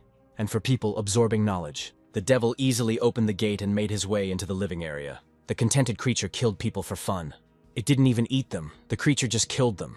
And it destroyed everything in its path. The bridge fell on people. Luckily, Bruce managed to save a couple of people from death. People were happy to see him, but the monster stared at him. Also with Bruce were Lee, a 2-star harpooner, and Leo, a 1-star harpooner. For exactly 4 years, they were engaged in protecting the Union without Kana. When Kana returned and was made the new leader, Bruce, along with Dan, were not happy about this. It seems Bruce turned out to be as pathetic as Dan. Dan added fuel to the fire by calling Bruce Kana's shadow. His plan to overthrow Kana was working. Bruce decided that Khan was his enemy. He decided to prove it, that he would be the next Leviathan killer by killing this creature. And in a second, Bruce's speech was over. The devil killed him. It was incredibly fast. People couldn't even understand anything. But Bruce was a 3-star harpooner. What can we say about 1-star harpooner? They didn't have the slightest chance. And if Pusan lost the harpooners, there won't be a single chance against Kentress if this happens. Then this place will become a hunting ground, full of prey for Kentress. Upper deck, the captain came running and told about the situation. The management was dismissed and told to close the doors to the upper deck. Even the captain was stunned by such cold-bloodedness. The judge repeated the order, and the captain, like a puppet, accepted it. People ran upstairs and asked to be let in, but the harpooners forbade them to do this and threatened them with arrows. However, people did not think to go down. The devil was below. The devil seemed to grin at the terrible behavior of the harpooners. He reached out to people as if they were ordinary snacks. But finally, Boda appeared and cut off his fingers. Then Boda, like a top, attacked the monster and cut his face. The monster fell and the people looked down to see their hero. But no one knew Boda. They asked who he was. A granny I know said that this is Boda, Theo's son. People who knew Theo said that Botha looked like him. Son of the legendary Theo, people asked Boda to save them. They chanted his name and shouted that Theo's son would be able to kill this creature. Boda concentrated on the creature and the devil looked only at Boda. Then Boda turned to the devil and said, 4 years have passed. The monster also did not forget Bota and his father. Boda said that Dad had died a long time ago, but he never stopped thinking about him. Not for a second. My father's body was covered with scars, pointing to the hell he had to go through to protect his family. And his love and enthusiasm for justice was immeasurable. It was deeply imprinted on everyone's minds, as were its scars, which have not disappeared anywhere. His existence has left an imprint on people. But Kentress has no right to mock his father. His father sacrificed himself to kill Kentress, but the creature rose again, but today he will die forever. The monster attacked Boda, but Boda cut the creature's body. The creature screamed and hit Botu with its tail. Boda flew back and crashed into the wall, and the devil immediately opened his mouth. Then Boda slipped past, but the creature still got to him. Boda tried to stop him, but the devil was stronger. He hit Boda and he fell to the floor, but a smirk appeared on Boda's face. The devil realized that something was wrong and raised his head. Then he saw a bunch of harpooners with weapons and Kanu. Kana praised Boda for her work and said that they would figure it out together from now on. She ordered to shoot, and each harpooner shot at the creature. They were shooting at the monster from all sides. The devil was trying to cover himself. The creature became angry and attacked the harpooners. Then others shot harpoons at him and caught him. Kana ordered the truck to go. The car drove at full speed towards the creature, and she crashed into the devil with all her might. It didn't help much. The creature lifted the truck with one hand, and having turned it into soft-boiled meat, he threw it at the harpooners. People suffered greatly and began to lose hope. The cosmonaut ordered that the creature be killed and that they take up a fighting position. The cosmonaut himself shot arrows at the devil. Then the monster threw a truck at him. Kana and Boda finally attacked the monster, and these two were very strong. Like a top, they cut the monster. When the creature attacked them with its tail, they cut off its tail. Boda also cut off one of its tentacles on its body, and Kana jumped on the monster with all her strength, and the creature was pressed into the floor. Kana, filled with anger, chopped at the devil. The monster's mouth filled with foam and he growled loudly. People started saying that Kana was definitely not human. They decided that the monster was already dying, and asked Kanu to finish it off. Kana stood on it and remembered that day on the ship. She wondered why they eat people, because people are not food. When challenging them to a fight, the creatures must be prepared to receive a rebuff, and they must pay for what they have done. After all, people are not such weak creatures as they think. She will send the creature back to hell. Kana prepared to kill the devil. Suddenly Kana was shot at by her own people, and the monster shook her off his back. A man shot at Kana, then others started looking for him. Of course, that man was Dan. Apparently, he couldn't accept that Kana would become a hero. The monster attacked Kana and she flew backwards. Thinking about why Dan did this, a man with a fragile ego is worse than monsters. Of course, Dan's reason was pathetic. He didn't want Kana to become a hero. The creature was preparing to eat Kanu, but Boda attacked it. He thrust his sword into it and shouted, "It's over." But the creature did not want to die. Bubbles appeared on the body and the creature ran. The devil tore apart the wall of the ship and climbed out. Boda also found himself outside. The monster was climbing up, and Boda ran after him, and Kana was furious. Because they were so close, in anger she threw her sword at Dan. Dan crashed down and people noticed the gun next to him. They asked in shock, "This can't be the same." Dan shot at Kana, and Dan had the nerve to order Kana's arrest for assault. Kana shouted. Everyone risked their lives to catch the monster. But because of this asshole, the monster escaped, and people bared their teeth at Dan. Dan knows better than anyone what happens to those who break the law. The iron rules he keeps repeating, and today he broke one. Dan brazenly asked who gave her the right to raise her voice at him. Kana shouted. He had violated his duty as a harpooner by attacking his comrade. But Dan said he was a top-class harpooner. His word was law. Kana shouted, a top-class harpooner who had put Busan in danger. Dan said he had enough and decided to fight her. Kana sentenced him to death and attacked him. She chopped his head off in a second and it flew to the side. After that she lost consciousness and fell down. Now the only hope was for Boda. The devil continued to climb up. And Boda caught up with him and wondered where he was going. Ignoring people, he simply climbs up. But Boda decided that the reason was not important. The main thing was to kill him. And at the very top stood Lita, holding Kim's helmet. Her eyes changed. 3 hours earlier in the lab, Lita came to the doctor. Doc told her to go upstairs because it was dangerous. But Lita only asked what the doctor did to her. Doc said that he collected all the mutagens from Kentris in this seed, and he poured them into a reservoir of water for the sake of human evolution. But it was then that the best candidate for evolution appeared, and this is it. He put everything on the line, and in doing so, added mutagen to her blood. Doc asked, did she feel a change in herself? Does she control her consciousness? Her eye is beautiful, Lita asked melancholically, but the doctor had no idea what it was. Doc said it didn't matter. Let her show what she was capable of. The harpooner came running and reported that Kentris had escaped from the lower deck. The captain asked what the squad was doing. The guy explained that they were destroyed. Even Kana is in critical condition. Then the old people became nervous and thought about what to do. The captain asked, does that mean no one else can stop the monster? The operator reported that the residential area was completely destroyed. And up above, the rich people calmly sipped their wine and chatted. The old man ordered to open the partitions on the lower deck and lure the monster there. It will satisfy its hunger and then leave the ship. The captain ordered the partitions to be opened. They don't know that the devil is smarter. Then they noticed Lita. She was standing outside the window. A second later, Kentris appeared behind Lita. But he didn't attack Lita, he broke through to the old people. Then the old men got out of their chairs and ran away. But they won't be able to escape. The monster was destroying everything around him. Soon the upper deck was almost destroyed. Bada climbed up and saw the bodies of people, and then his sister. The monster held Lita as if she were a queen. Bada asked Lita to move away from him. He is dangerous. But Lita explained that the monster was protecting her. But Bada did not believe her. And he asked Lita to slowly approach him, Lita said. It thinks that she is her child, Bada shouted. It is impossible. Suddenly Sonia appeared and instantly cut off the monster's arm.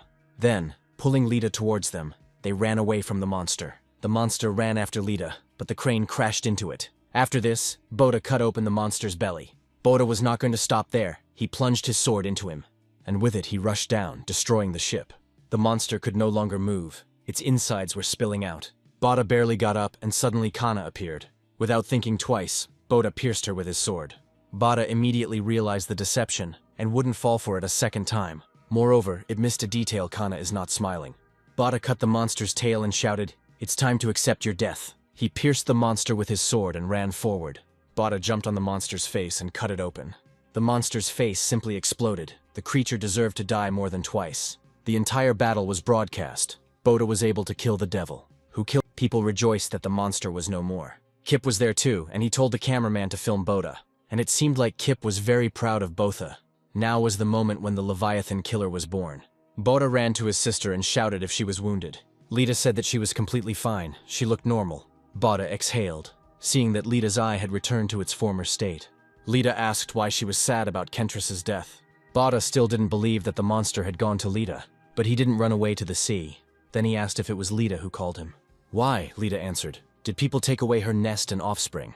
While in that tank, all she did was shed tears. After a while, she became filled with determination. Kill all the people on deck, so Lita called her to the upper deck. All she did was change the order of who was supposed to die first. But Botha managed to prevent the massacre. Botha tried to behave normally. Apparently, he didn't want to accept that Lita had changed. They suffered enormous damage. It can't even be called a victory. The men said that if they had known more ego, perhaps they would have been saved. Half of the heirs were killed, and the other half are claiming the inheritance. Their time has come. 9 out of 10 shareholders are dead. But he survived. He was only 20. And this is the perfect age to use him as a puppet. After talking with him, they will make this ship theirs. The doctors tried to save the harpooners, but Kana still hadn't woken up. She has serious injuries, the doctor began to explain. What's worse is that they don't have enough disinfectants. And bandages. In that massacre, too many people suffered. They won't last until tomorrow unless they find medicine. Who should they treat first with the remaining supplies? The men said they heard they needed medication. They introduced themselves. One was called Simon, the other Joshua. And they are here in the hope that they can help. It just so happens that they have a whole storeroom full of medicines. Naive Botha decided that they would help him, and already thanked him. But Simon said they were quite expensive, so just giving them away wasn't an option. Botha asked what they wanted, and she answered herself. A small favor. They will provide the medicines, and Botha will hand over the water rights. The manager was killed, which means they have no one to manage it. If Botha hands over the water rights, they guarantee that the water quality will double. Water is the most valuable resource on the ship, and by gaining rights to the water, they will take over the entire ship. They hoped that Botha was naive enough to take the bait. Botha asked if he had the right to make such decisions. The butler replied, "Yes, Botha is the only surviving shareholder. You could say that the whole ship is in Botha's hands." Botha thought seriously. He himself knew how much people needed water, and he asked for time to think. The smell of profit had already attracted the snakes. Cold-blooded businessmen who only care about money. And there will be many like them. Over time, they will thirst for the power of Botha. And Botha is too young and inexperienced to deal with such people. The butler was worried about how he and Miss Lita would survive in this snake world. Sonia didn't understand that water was gold, and why it was impossible to transfer the rights to them. Kip explained that the protests began because water managers raised the price. And these two are famous for their depravity. Nothing good will come of it. If they get the water rights, Botha knew it himself, but they need medicine. Botha struggled to find a solution, but he's now a big shot, and he will often have to make such decisions, someone suddenly said. Obviously we need to choose supplies. They are so slow-witted. It turned out that Kentris had not killed Bruce. He was alive, and just as gloomy. Botha was glad that Bruce managed to survive, Bruce responded. He turned out to be tenacious, or they think that he allowed some monster to kill him, said the bandaged guy who couldn't move a finger. Bruce was embarrassed and shouted, "He is still a 3-star harpooner." Sonia mocked him by saying he wanted to say 3-second Bruce. He gave such a speech and then blew it. Sonia was now bullying Bruce. Puck asked her to stop. Bruce called to Botha and shouted at him to do everything he could to save Kanu. Botha recalled that Bruce ignored Kana's orders, saying he didn't need a commander. Bruce admitted that this was true, but now he realized that he was no match for her, and the Union needs her, so they have to save her. He sheepishly asked to save their commander. In the morning, Botha gathered all the towers together and they were unhappy about it. But they knew that Botha had absolute power. He is also the son of Risa and Theo, and that Botha killed Kentras. Botha finally showed up and thanked them for coming. People were upset that Botha was so young. Botha explained that he had gathered them to discuss damage control issues. First, he would like to address Simon's generous offer. He decided to accept their offer. Simon hid his grin, and Joshua feigned gratitude to Botha for the water rights. Others realized that the two had already used the child for their own purposes. They were already celebrating that the rights to the water were theirs. But then Botha declared that they were not. From now on, the water will be controlled personally by the engine room personnel. The two started whispering to Botha that he didn't need medication. Botha replied, no, he needed them. The men got angry, thinking that Botha had decided to deceive them and take the medicines. Simon asked if Botha intended to take the medications for free. This is robbery, don't they agree? Simon asked the people.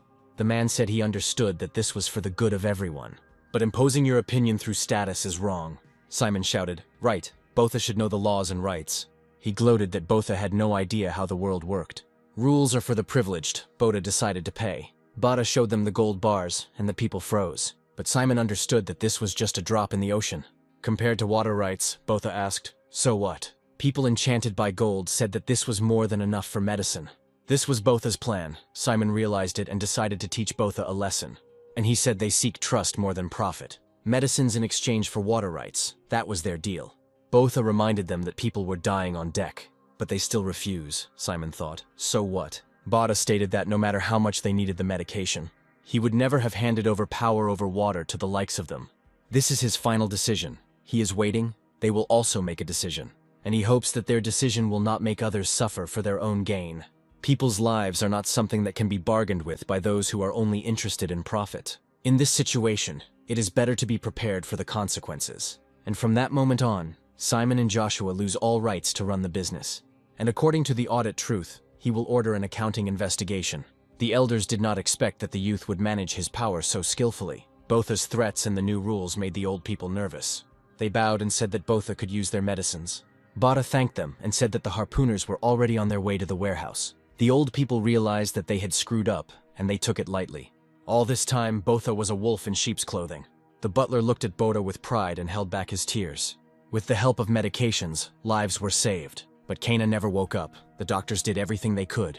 Now everything depends on her. Botha asked Kanu to wake up. He believed that she could handle it, because there was nothing she couldn't do.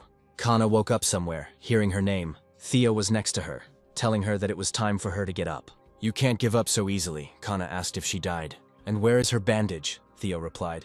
They are rather inside her mind. So technically Kana is still alive. Kana was upset that Theo was just her imagination. But on the other hand, she is glad that she can talk to him. Even so, she never stopped regretting that day. The day Theo cut off Dan's hand and ran away. The harpooners searched every corner, and Theo and Risa fled the ship. But Kana found them and asked why Theo did it. Theo replied that he had no choice. Dan was threatening Risa. Kana prepared a boat for them and weeded it. But before Theo disappears from Kana's life forever, she stopped him by taking his hand. The man shouted, "How much longer? He doesn't want to be hanged." Risa asked to give them time to say goodbye. Kane was sad. She didn't want to say goodbye. But she didn't confess to him. She only said that Theo was expected. Theo apologized and thanked her again, and swam away. Kana never stopped regretting that moment. She knew that they were seeing each other for the last time, but she did not confess her feelings. Mainly because of his gaze on Risa, but it's her dream. And not real, even if she understands that her feelings are true. They won't reach Theo, and she doesn't mind if she says goodbye to him forever. Theo duly reminded her that it was her dream. Kana admitted that on the day Theo saved her on the ship, she fell in love with him at first sight, and ever since. Her feelings unchanged, Kana said goodbye to Theo, and she kissed him. A kiss with Theo that never happened in reality. It happened in her dream, but Kana kissed Botha in reality. Earlier, Botha looked at Kana and remembered the day she saved them.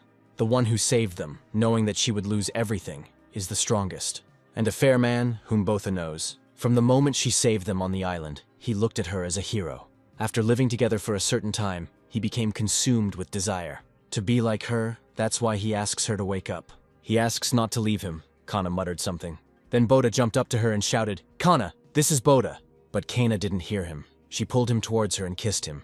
Then she fell into a deep sleep again, leaving Boda with bitterness. Meanwhile, the boss fixed the pipe and people had water. They connected the water pipes and now clean water is coming in. People asked if this meant they could use water as freely as before. They thanked Hank, but the boss said they should thank Bot. But Botha still couldn't come to his senses. Hank thanked Botha for bringing water back to the people. And he added that he had grown so much it was hard to believe. It's a pity Kim didn't live to see this moment. He would have been very happy. The guys surrounded Bada and showered her with compliments. Bada swayed from side to side from fatigue. And all the people started chanting Boda's name. Sonia teased and said that Boda had become super popular. But Boda's brain couldn't keep up with the others. He looked like a zombie. The guys asked him what was wrong with him lately. Bada said he would go get checked. But due to fatigue, he skipped a step. This made the boys even more worried about him. Sonia said that this happened to him. She felt sorry for him. Pak asked where he was going. Sonia replied, "Isn't it obvious?" Pak said to check on Kana, but she hasn't woken up yet. Sonia said that's why he comes to her when they went to the nest. Bada couldn't control his anger because of Lita's kidnapping. But when Kana asked him to calm down, he immediately cooled down. Pak replied, "Of course." He hadn't cooled down. Kana was terrible. Bada turned out to be a smart guy. Pak was surprised. But Sonia understood that this was not the issue. She also knew that the fool himself did not know why he was so downcast. All Boda could think about now was why Kana hadn't woken up yet. He didn't even notice the strange man with a knife next to him. I only thought that Kana was getting better little by little. After all, yesterday she moved her hand. Remembering the kiss, Boda blushed. He hoped she wouldn't remember it. If he remembers, he's finished. He was so lost in thought that he didn't notice the attack. The man ran towards him and Boda automatically attacked him. Not knowing that the man wanted to kill him, Boda apologized. Well, training with Kana wasn't in vain. His reflexes greatly improved. Boda finally noticed the knife. The attack was organized by Simon and Joshua. They were angry that Botha was changing the rules of the upper deck, and they wanted to get rid of Boda as quickly as possible. They were coming up with a new plan when they suddenly noticed something. Lita, scraping the walls, approached them. Her eye became different again, and tentacles appeared. The men wanted to run away, but she grabbed them. In the morning, the butler said that both had disappeared without leaving a single sweet. Sonia and Pak said that they were the ones who staged the assassination attempt on Boda, and Boda noticed scratches on the wall. Then he thought about it, and asked if anyone had seen Lita. Sonia said that she hadn't seen her since yesterday. Lita was hiding because she was still in her monster form. She didn't understand why the tentacles didn't disappear. Lower deck, the doc was put in jail. Then Lita came up to him and the doc asked what she wanted. Lita asked the doctor to help her. Doc was glad that she was able to become a new species. Lita said that the people who threatened Boda were punished, but after that she was unable to return to human form. Doc said, "A caterpillar turned into a butterfly. Can't become a caterpillar again, ever." Doc offered her to accept her fate. This angered Lita. She grabbed him and asked, "She will remain like this until the end of her days." Doc replied, "She becomes a monster, a stronger one. Why live like a human with such power? She is an alpha predator." But Lita was tired of listening to the doctor's nonsense. She squeezed him tighter. Doc, gasping for breath, said, "I want to kill him, go ahead. And the monster's strength will help her with this perfectly." Lita let him go and said she was not a monster. Doc was pleased with his experiment. Boda was still looking for Lita. Kip didn't see her either. Kip asked if something had happened. Boda himself didn't know. Lita was watching Boda from above, but suddenly she collided with a man. And the man noticed the tentacles, then Lita ran away. Lita couldn't show Boat like that. If she can't become human again, then she has to live in the sea. Like a monster, feeding on people. But Lita remembered her loved ones, Mom and Dad, Boda, Kana. She also remembered Kim. The world is full of bad people. But there are plenty of good ones, and these are the people. For the sake of these people, she wants to be human. Lita's cloak flew away and she thought, if she can't become human, then she can use her power. She wrapped herself like a mummy with her tentacles. And Kana finally woke up. Boda was sleeping next to her. She wondered how long she had been unconscious. But she quickly realized that Boda was able to kill the devil and save people. She praised him by stroking his head, and this woke Botha up. Boda admitted that he had already begun to think that she would not wake up. He was worried, and even started praying every day. Kana apologized when suddenly Lita arrived. She jumped into Kana's arms, and she said that she also thought that Kana would never wake up. Boda decided to leave the questions for later, and hugged Lita. But Lita is no longer human. She is a monster. However, Lita decided to become a monster that protects people. The first meeting of the council began in the trade union. Leaders from different fields discussed important issues. Later, a new captain was elected at the council. To enhance security, a police department was created. Harpooners were classified as part of the army. After 5 months of hard training, new harpooners appeared. Kana reminded them that they were supposed to protect people from monsters. They risked their lives to protect their home. The guys were shocked that the Leviathan killer was one of them. Kana said they are the stronghold of humanity. Their duties are a heavy burden, but the results will bring them honor. They all became defenders of Busan. Bote got a tattoo of a harpooner, and they offered him to get a red star tattoo because he killed the devil. But Botu didn't care about the stars. He was just starting his journey. Busan quickly returned to normal life. Children, just like Boda in the past, could not find work. Nobody hired them because they were children. Their last hope is the workshop. They walked in and saw a diving device. Leah started checking if the device was working. The system was full of errors. Leah could fix it. The man shouted, "This is not a toy for them." But Leah corrected the mistakes, which amazed the man. And Noah was able to set the device in motion. They tried to fix them for 3 years. The kids did it in a couple of minutes, and Noah asked to take them to work. The man shouted, "Accept," and now they work here. The guys were raising scrap metal from the bottom. They were glad that there were no monsters yet. The boy wanted to defeat the monster and become famous as Bota. Then Botha remembered his conversation with Kana, that he would like to prove himself in a battle with a monster. And I realized that this guy was not much different from him. Now he felt a little awkward from the attention. The man said that for the first time in 20 years he saw a calm ocean. But Botha understood that there were still monsters in the ocean. Rather, they understand that this territory is controlled. And it seems that it is thanks to Lita that it is so calm here, and not Boda. Lita was at the bottom. Then she saw a huge explosion. It seemed like it was a dream. Lita started walking in her sleep. Boda called her, but she heard nothing. She walked out to the balcony and stood there, Boda following her. He asked what happened. Lita pointed to the ocean. It turned out that it was not a dream, but a vision. The huge egg turned out to be a monster, and it called Lita to it. In the library, Grandma found Jenner's ship, which Lita had seen. Here you can see where Jenner was shipwrecked. This is the very place where Lita was in her vision. It is located near the rogue crater where the meteorite collided with the moon. Most of its fragments landed in the Pacific Ocean. People decided to explore it, but for some unknown reason, an explosion occurred, which resulted in the sinking of all the research ships. That's all that's recorded about that crater. It's surprising that Lita saw this ship. Lita said she was sure there was something there. Bada decided to turn a blind eye to this and advised Lita to forget about the dream. Lita agreed and went to pick apples. The man suggested that Lita take a rest for today. After all, Boda is worried about her, but Lita refused. She said that she felt calmer here, as if she were entering another world. The man said that sometimes people need such places, if everything ever goes back to normal. Then, with the help of their seeds, they will be able to make the earth green. It looks like a new queen has appeared in the hive. The queen is much larger than other bees. Lita said there was another queen here, probably her sister. Then the bees started fighting and one stung the other. Lita asked why she attacked her sister. The man explained that she was getting rid of competition.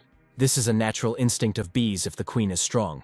One has the right to seize the kingdom. The other died. She was destined to die the moment she was born. Suddenly, a strange force called Lita. She found herself in a different place, and something appeared nearby. The creature developed a face and tried to say something. It said, "I found her, the one I was looking for." Lita got scared and shouted, "Go away!" The creature exploded. A trace appeared in that place. Lita was breathing heavily. The man ran up and asked if everything was okay with her. This could no longer be ignored. Lita understood that. On the captain's deck, the man noticed another ship.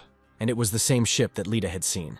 Lita felt it coming closer and ran out. The ship did not respond to the message. The captain froze. Suddenly, a rescue signal appeared. The captain asked from that ship. The guy replied, "No, from the floating city of New York." They were attacked by the same huge crab that killed Kana's family. Another rescue signal appeared, this time from Akroma. They were also attacked by the devil, and then another devil appeared. Even the Oasis port was attacked by a kraken. The largest strongholds of humanity attacked simultaneously. And then there was this ship. The captain ordered the ship to turn around. He realized that they needed to sail as far away as possible, but the ship also quickly moved towards them. The captain ordered the ship to sail away, but there was no answer, 300 meters before the collision. And it happened. The ship broke through into Busan. Water rushed into the ship and people began to panic. At this rate, Busan will quickly sink. The captain ordered the evacuation of civilians. Hank ordered the drainage pumps to be turned on. Then they noticed tentacles emerging from the ship. One of the 7 sea devils of Wormhole. The creatures released a web, and it began to suck the blood out of people. They made their way inside the ship with furious force. Kana and Boda arrived in time and saved Hank. Botha asked Hank to run to the shelter with the others. People did not yet know about the monsters, and decided that Busan was sinking. The girl hugged her mother, but she died within a second. The creatures managed to get up to the people. Sonya and Bruce quickly cut down several. Kana ordered the harpooners to protect the people. Bada and Kana together furiously destroyed the creatures. But others did not lag behind them. Meanwhile, on the floating city of New York, and in other places, wherever there were people, there were also devils. Bruce praised Sonya for her work, and she tried to flirt. But he ignored it. Sonya called him 3-second. The cosmonaut asked what the situation was, and Kana replied that it was all over. This is strange. It couldn't have ended like this. And so it happened. The creatures regenerated. They connected, and then that creature appeared. Her brain was not small. Lita saw it. The creature grabbed the man and used him to communicate with them.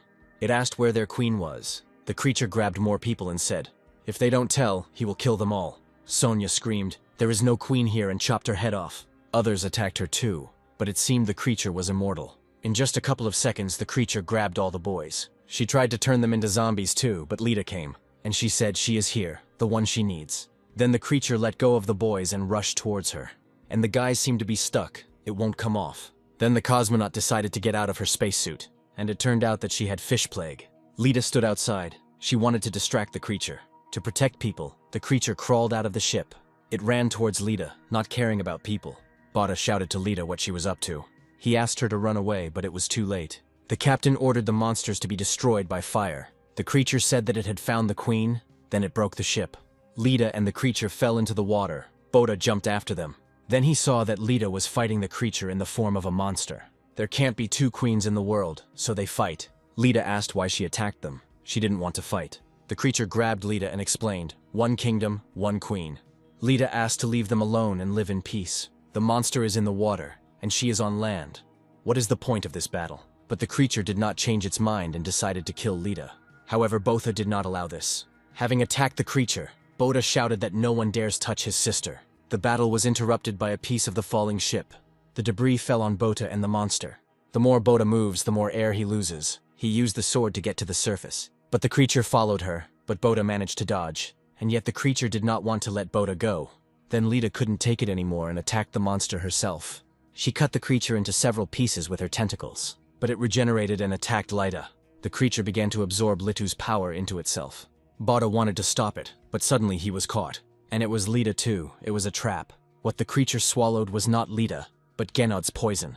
Lita was able to defeat the creature with her wits. Then Lita began to absorb the creature herself, so as not to allow the creature even a chance to regenerate. Botha froze, looking at his sister. Now she is a queen. The creature repeated that the battle was not over, then burst. It promised to destroy the kingdom of Lita. Hank ordered that the drainage pumps be defended to the end, but water still gushed into the ship. Busan began to fall apart from within. As the Titanic broke into two pieces, people fell into the water. Kana couldn't believe that Busan was sinking. Then it was time for the new queen to save the people. Lita grabbed the ship with her tentacles. People were scared and screamed. It was a sea monster. Lita felt sad that people were afraid of her again. And they will avoid her. Botha asked her to hide the tentacles. But Lita knew there was no turning back. This was the only way with which she can save people. She apologized to her brother.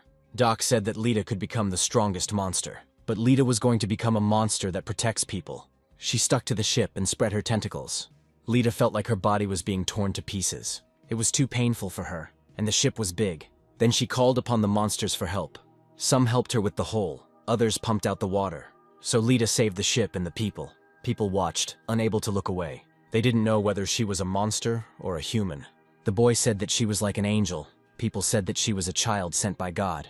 Botha ran to Lita. Having finished with the ship, Lita fell. They fell into the water together. Botha did not let go of her hand. But Lita understood that this devil had come for her. This meant that others would come too. Batu didn't care. He was ready to fight for her, because he promised to protect her. Lita said that Botha is too kind, and that is why she loves him the most. She would like to stay with him forever. But when the time came to let her go, Botha refused. He repeated that he would never let Lita go. But the creature bit him on the hand and Lita got out. Even then, Botha had no intention of giving up. He begged Lita not to leave, but she swam further and further away. The ship was filled with monster goo. It didn't just stick, and it became one with the ship. The ship will sink if you cut them apart. People still couldn't believe that a little girl did this. But Botha was in despair and could do nothing. Kana asked if the queen the wormhole was looking for was Lita. Botha finally admitted that he had seen Lita changing, but he decided not to look the truth in the eye. Lita is fragile and vulnerable. She must have been scared and lonely, and he acted like an idiot, as if nothing serious had happened. Kana tried to calm Bota down, saying that it was not his fault. She herself was worried about Lita and wondered where Lita was. The captain came out to speak at the table of the summer voyage. They were never attacked by leviathans.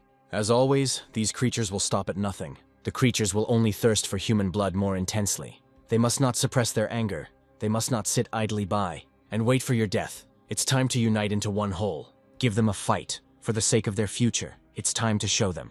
These creatures, what people are capable of. Everyone applauded the captain. Parliament unanimously passed Operation Extermination. Planned to destroy the leviathans. Pack asked how they could find the nest, what to rely on. Ota answered to Lita. She said that she saw a nest. Wormhole arrived on the sunken Jenner. And here is the black box they pulled out of Jenner. Their nest must be where all the ships sank. It could lead them there. Leah restored the GPS. Somewhere in the middle of the Pacific Ocean, not far from the chains of Imperial Mountains. The monsters hunting Lita are there. Bada was determined to get his little sister back and kill every leviathan if necessary. People decided to unite and everyone sailed to Busan. They were worried whether they would be able to get there alive. The sun went down and people ran inside the ship. People huddled close to each other and the ship began to shake. The monsters tried to get to them and eat them. The creatures climbed out onto the deck, and the people fell silent. They started to smash the deck to get to the people. Suddenly everything became quiet, but the door opened and the harpooners got ready. But these were not monsters, but Bota and the guys. The harpooners asked who they were. Bota replied, "Harpooners from Busan." They rushed to help them as soon as they received the signal. The people rejoiced at being rescued, and Busan swam up to the ships. The harpooners thanked them for their help and headed to the floating city. Bada offered to join them. Busan would accompany them. However, not everyone was so lucky. The Mother of God fell due to the invasion of devils. The Oasis port and trading port were partially destroyed. Akroma itself was completely destroyed, and only a small number of people survived. As a result, in one day, about 30% of humanity was exterminated. Because the strongholds of humanity were affected by the attack of monsters, people came together and accepted Operation Extermination. The survivors headed to New York. Busan sailed to New York and requested entry into the harbor. New York is the largest floating city, built in the shape of a cone. To maintain stability during typhoons, there used to be 3 of them. But due to an unknown explosion, both sank at once. They say that this city is the last stronghold of humanity. Sonia used to live here. She returned after 3 years. The boys turned their heads in delight, looking at the city. Bada noticed the harpooners and thought, "I can't believe how many harpooners there are from all over the world, ready to fight against the leviathans." Suddenly someone shouted, "It's Sukutum!" Kana froze. She pushed aside everyone in her path and met the crab. This creature was the reason why Kana became a harpooner. She remembered again the day when the creature killed her parents. Having survived that hell, she vowed to herself that she would give it her all. And he will kill every last leviathan, even if it means that. She would have to break herself into pieces. She hoped that she could kill Sukutum, and to pay him back for that day. But in the end, he was killed. Bruce said that it seemed she missed her chance for revenge. Kana thought, even Theo couldn't kill him. All he could do was drive her away. She asked who killed him. Sonia replied that there was only one person capable of this. Clark Miller, 6-star harpooner. Pack said, "Nightmare of monsters. In this place he is a legendary hero." Botha was impressed. His father was also a 6-star harpooner. Miller approached them and Botha greeted him. But Miller walked past Botha and hugged Sonia. Bada asked if they knew each other. Pak replied that it had been a long time ago. But Sonia didn't like this hug at all. She told Miller to let her go, but he asked, "What is she doing? People are watching." Sonia trembled. Bruce noticed that Sonia seemed to still be afraid of Miller. 3 years passed, and the times when she was treated like a failure.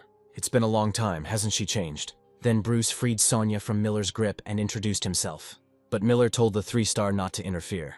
Then he told Sonia that she had left the city to become a mercenary. But she hangs out with the rabble. That's her way. Or maybe she did find her abode. The boys got angry. Sonia gathered her courage and told him to stop. He doesn't dare talk about her friends in that tone. He can insult her as much as he wants, but she is not going to tolerate it. Insults directed at her friends, Miller stated, as always, rude. If she intends to communicate with people of her level, so be it. Miller hadn't finished speaking when Botha snuck up on him. And he said that Miller irritates him. Who does he think he is? Miller said that unknown people have no right to communicate with him. Botha said his arrogance could easily stop the 8-star. Miller told Botha not to overdo it, but Botha started teasing him. What angered Miller was that people gathered in hopes of seeing a fight. Miller said he would show Botha how different he was from him, but Botha interrupted him, saying that Miller was a big talker. At that very second, the guys attacked each other. The spectators supported their heroes while the boys fought. Miller thought it would be a quick spanking for the youngster. But Botha immediately showed Miller that he should not be underestimated. As soon as they got close to each other, their fight was interrupted. Everyone immediately froze, and Kana asked the two. In their opinion, they gathered here to fight each other. Bada immediately admitted his guilt and apologized to Kana. Hearing Kana's name, people immediately started whispering. They imagined her a little differently, Miller seeing her stars. He came up to her and greeted her, extending his hand to her. Kana greeted him back and shook his hand, which made Batu jealous.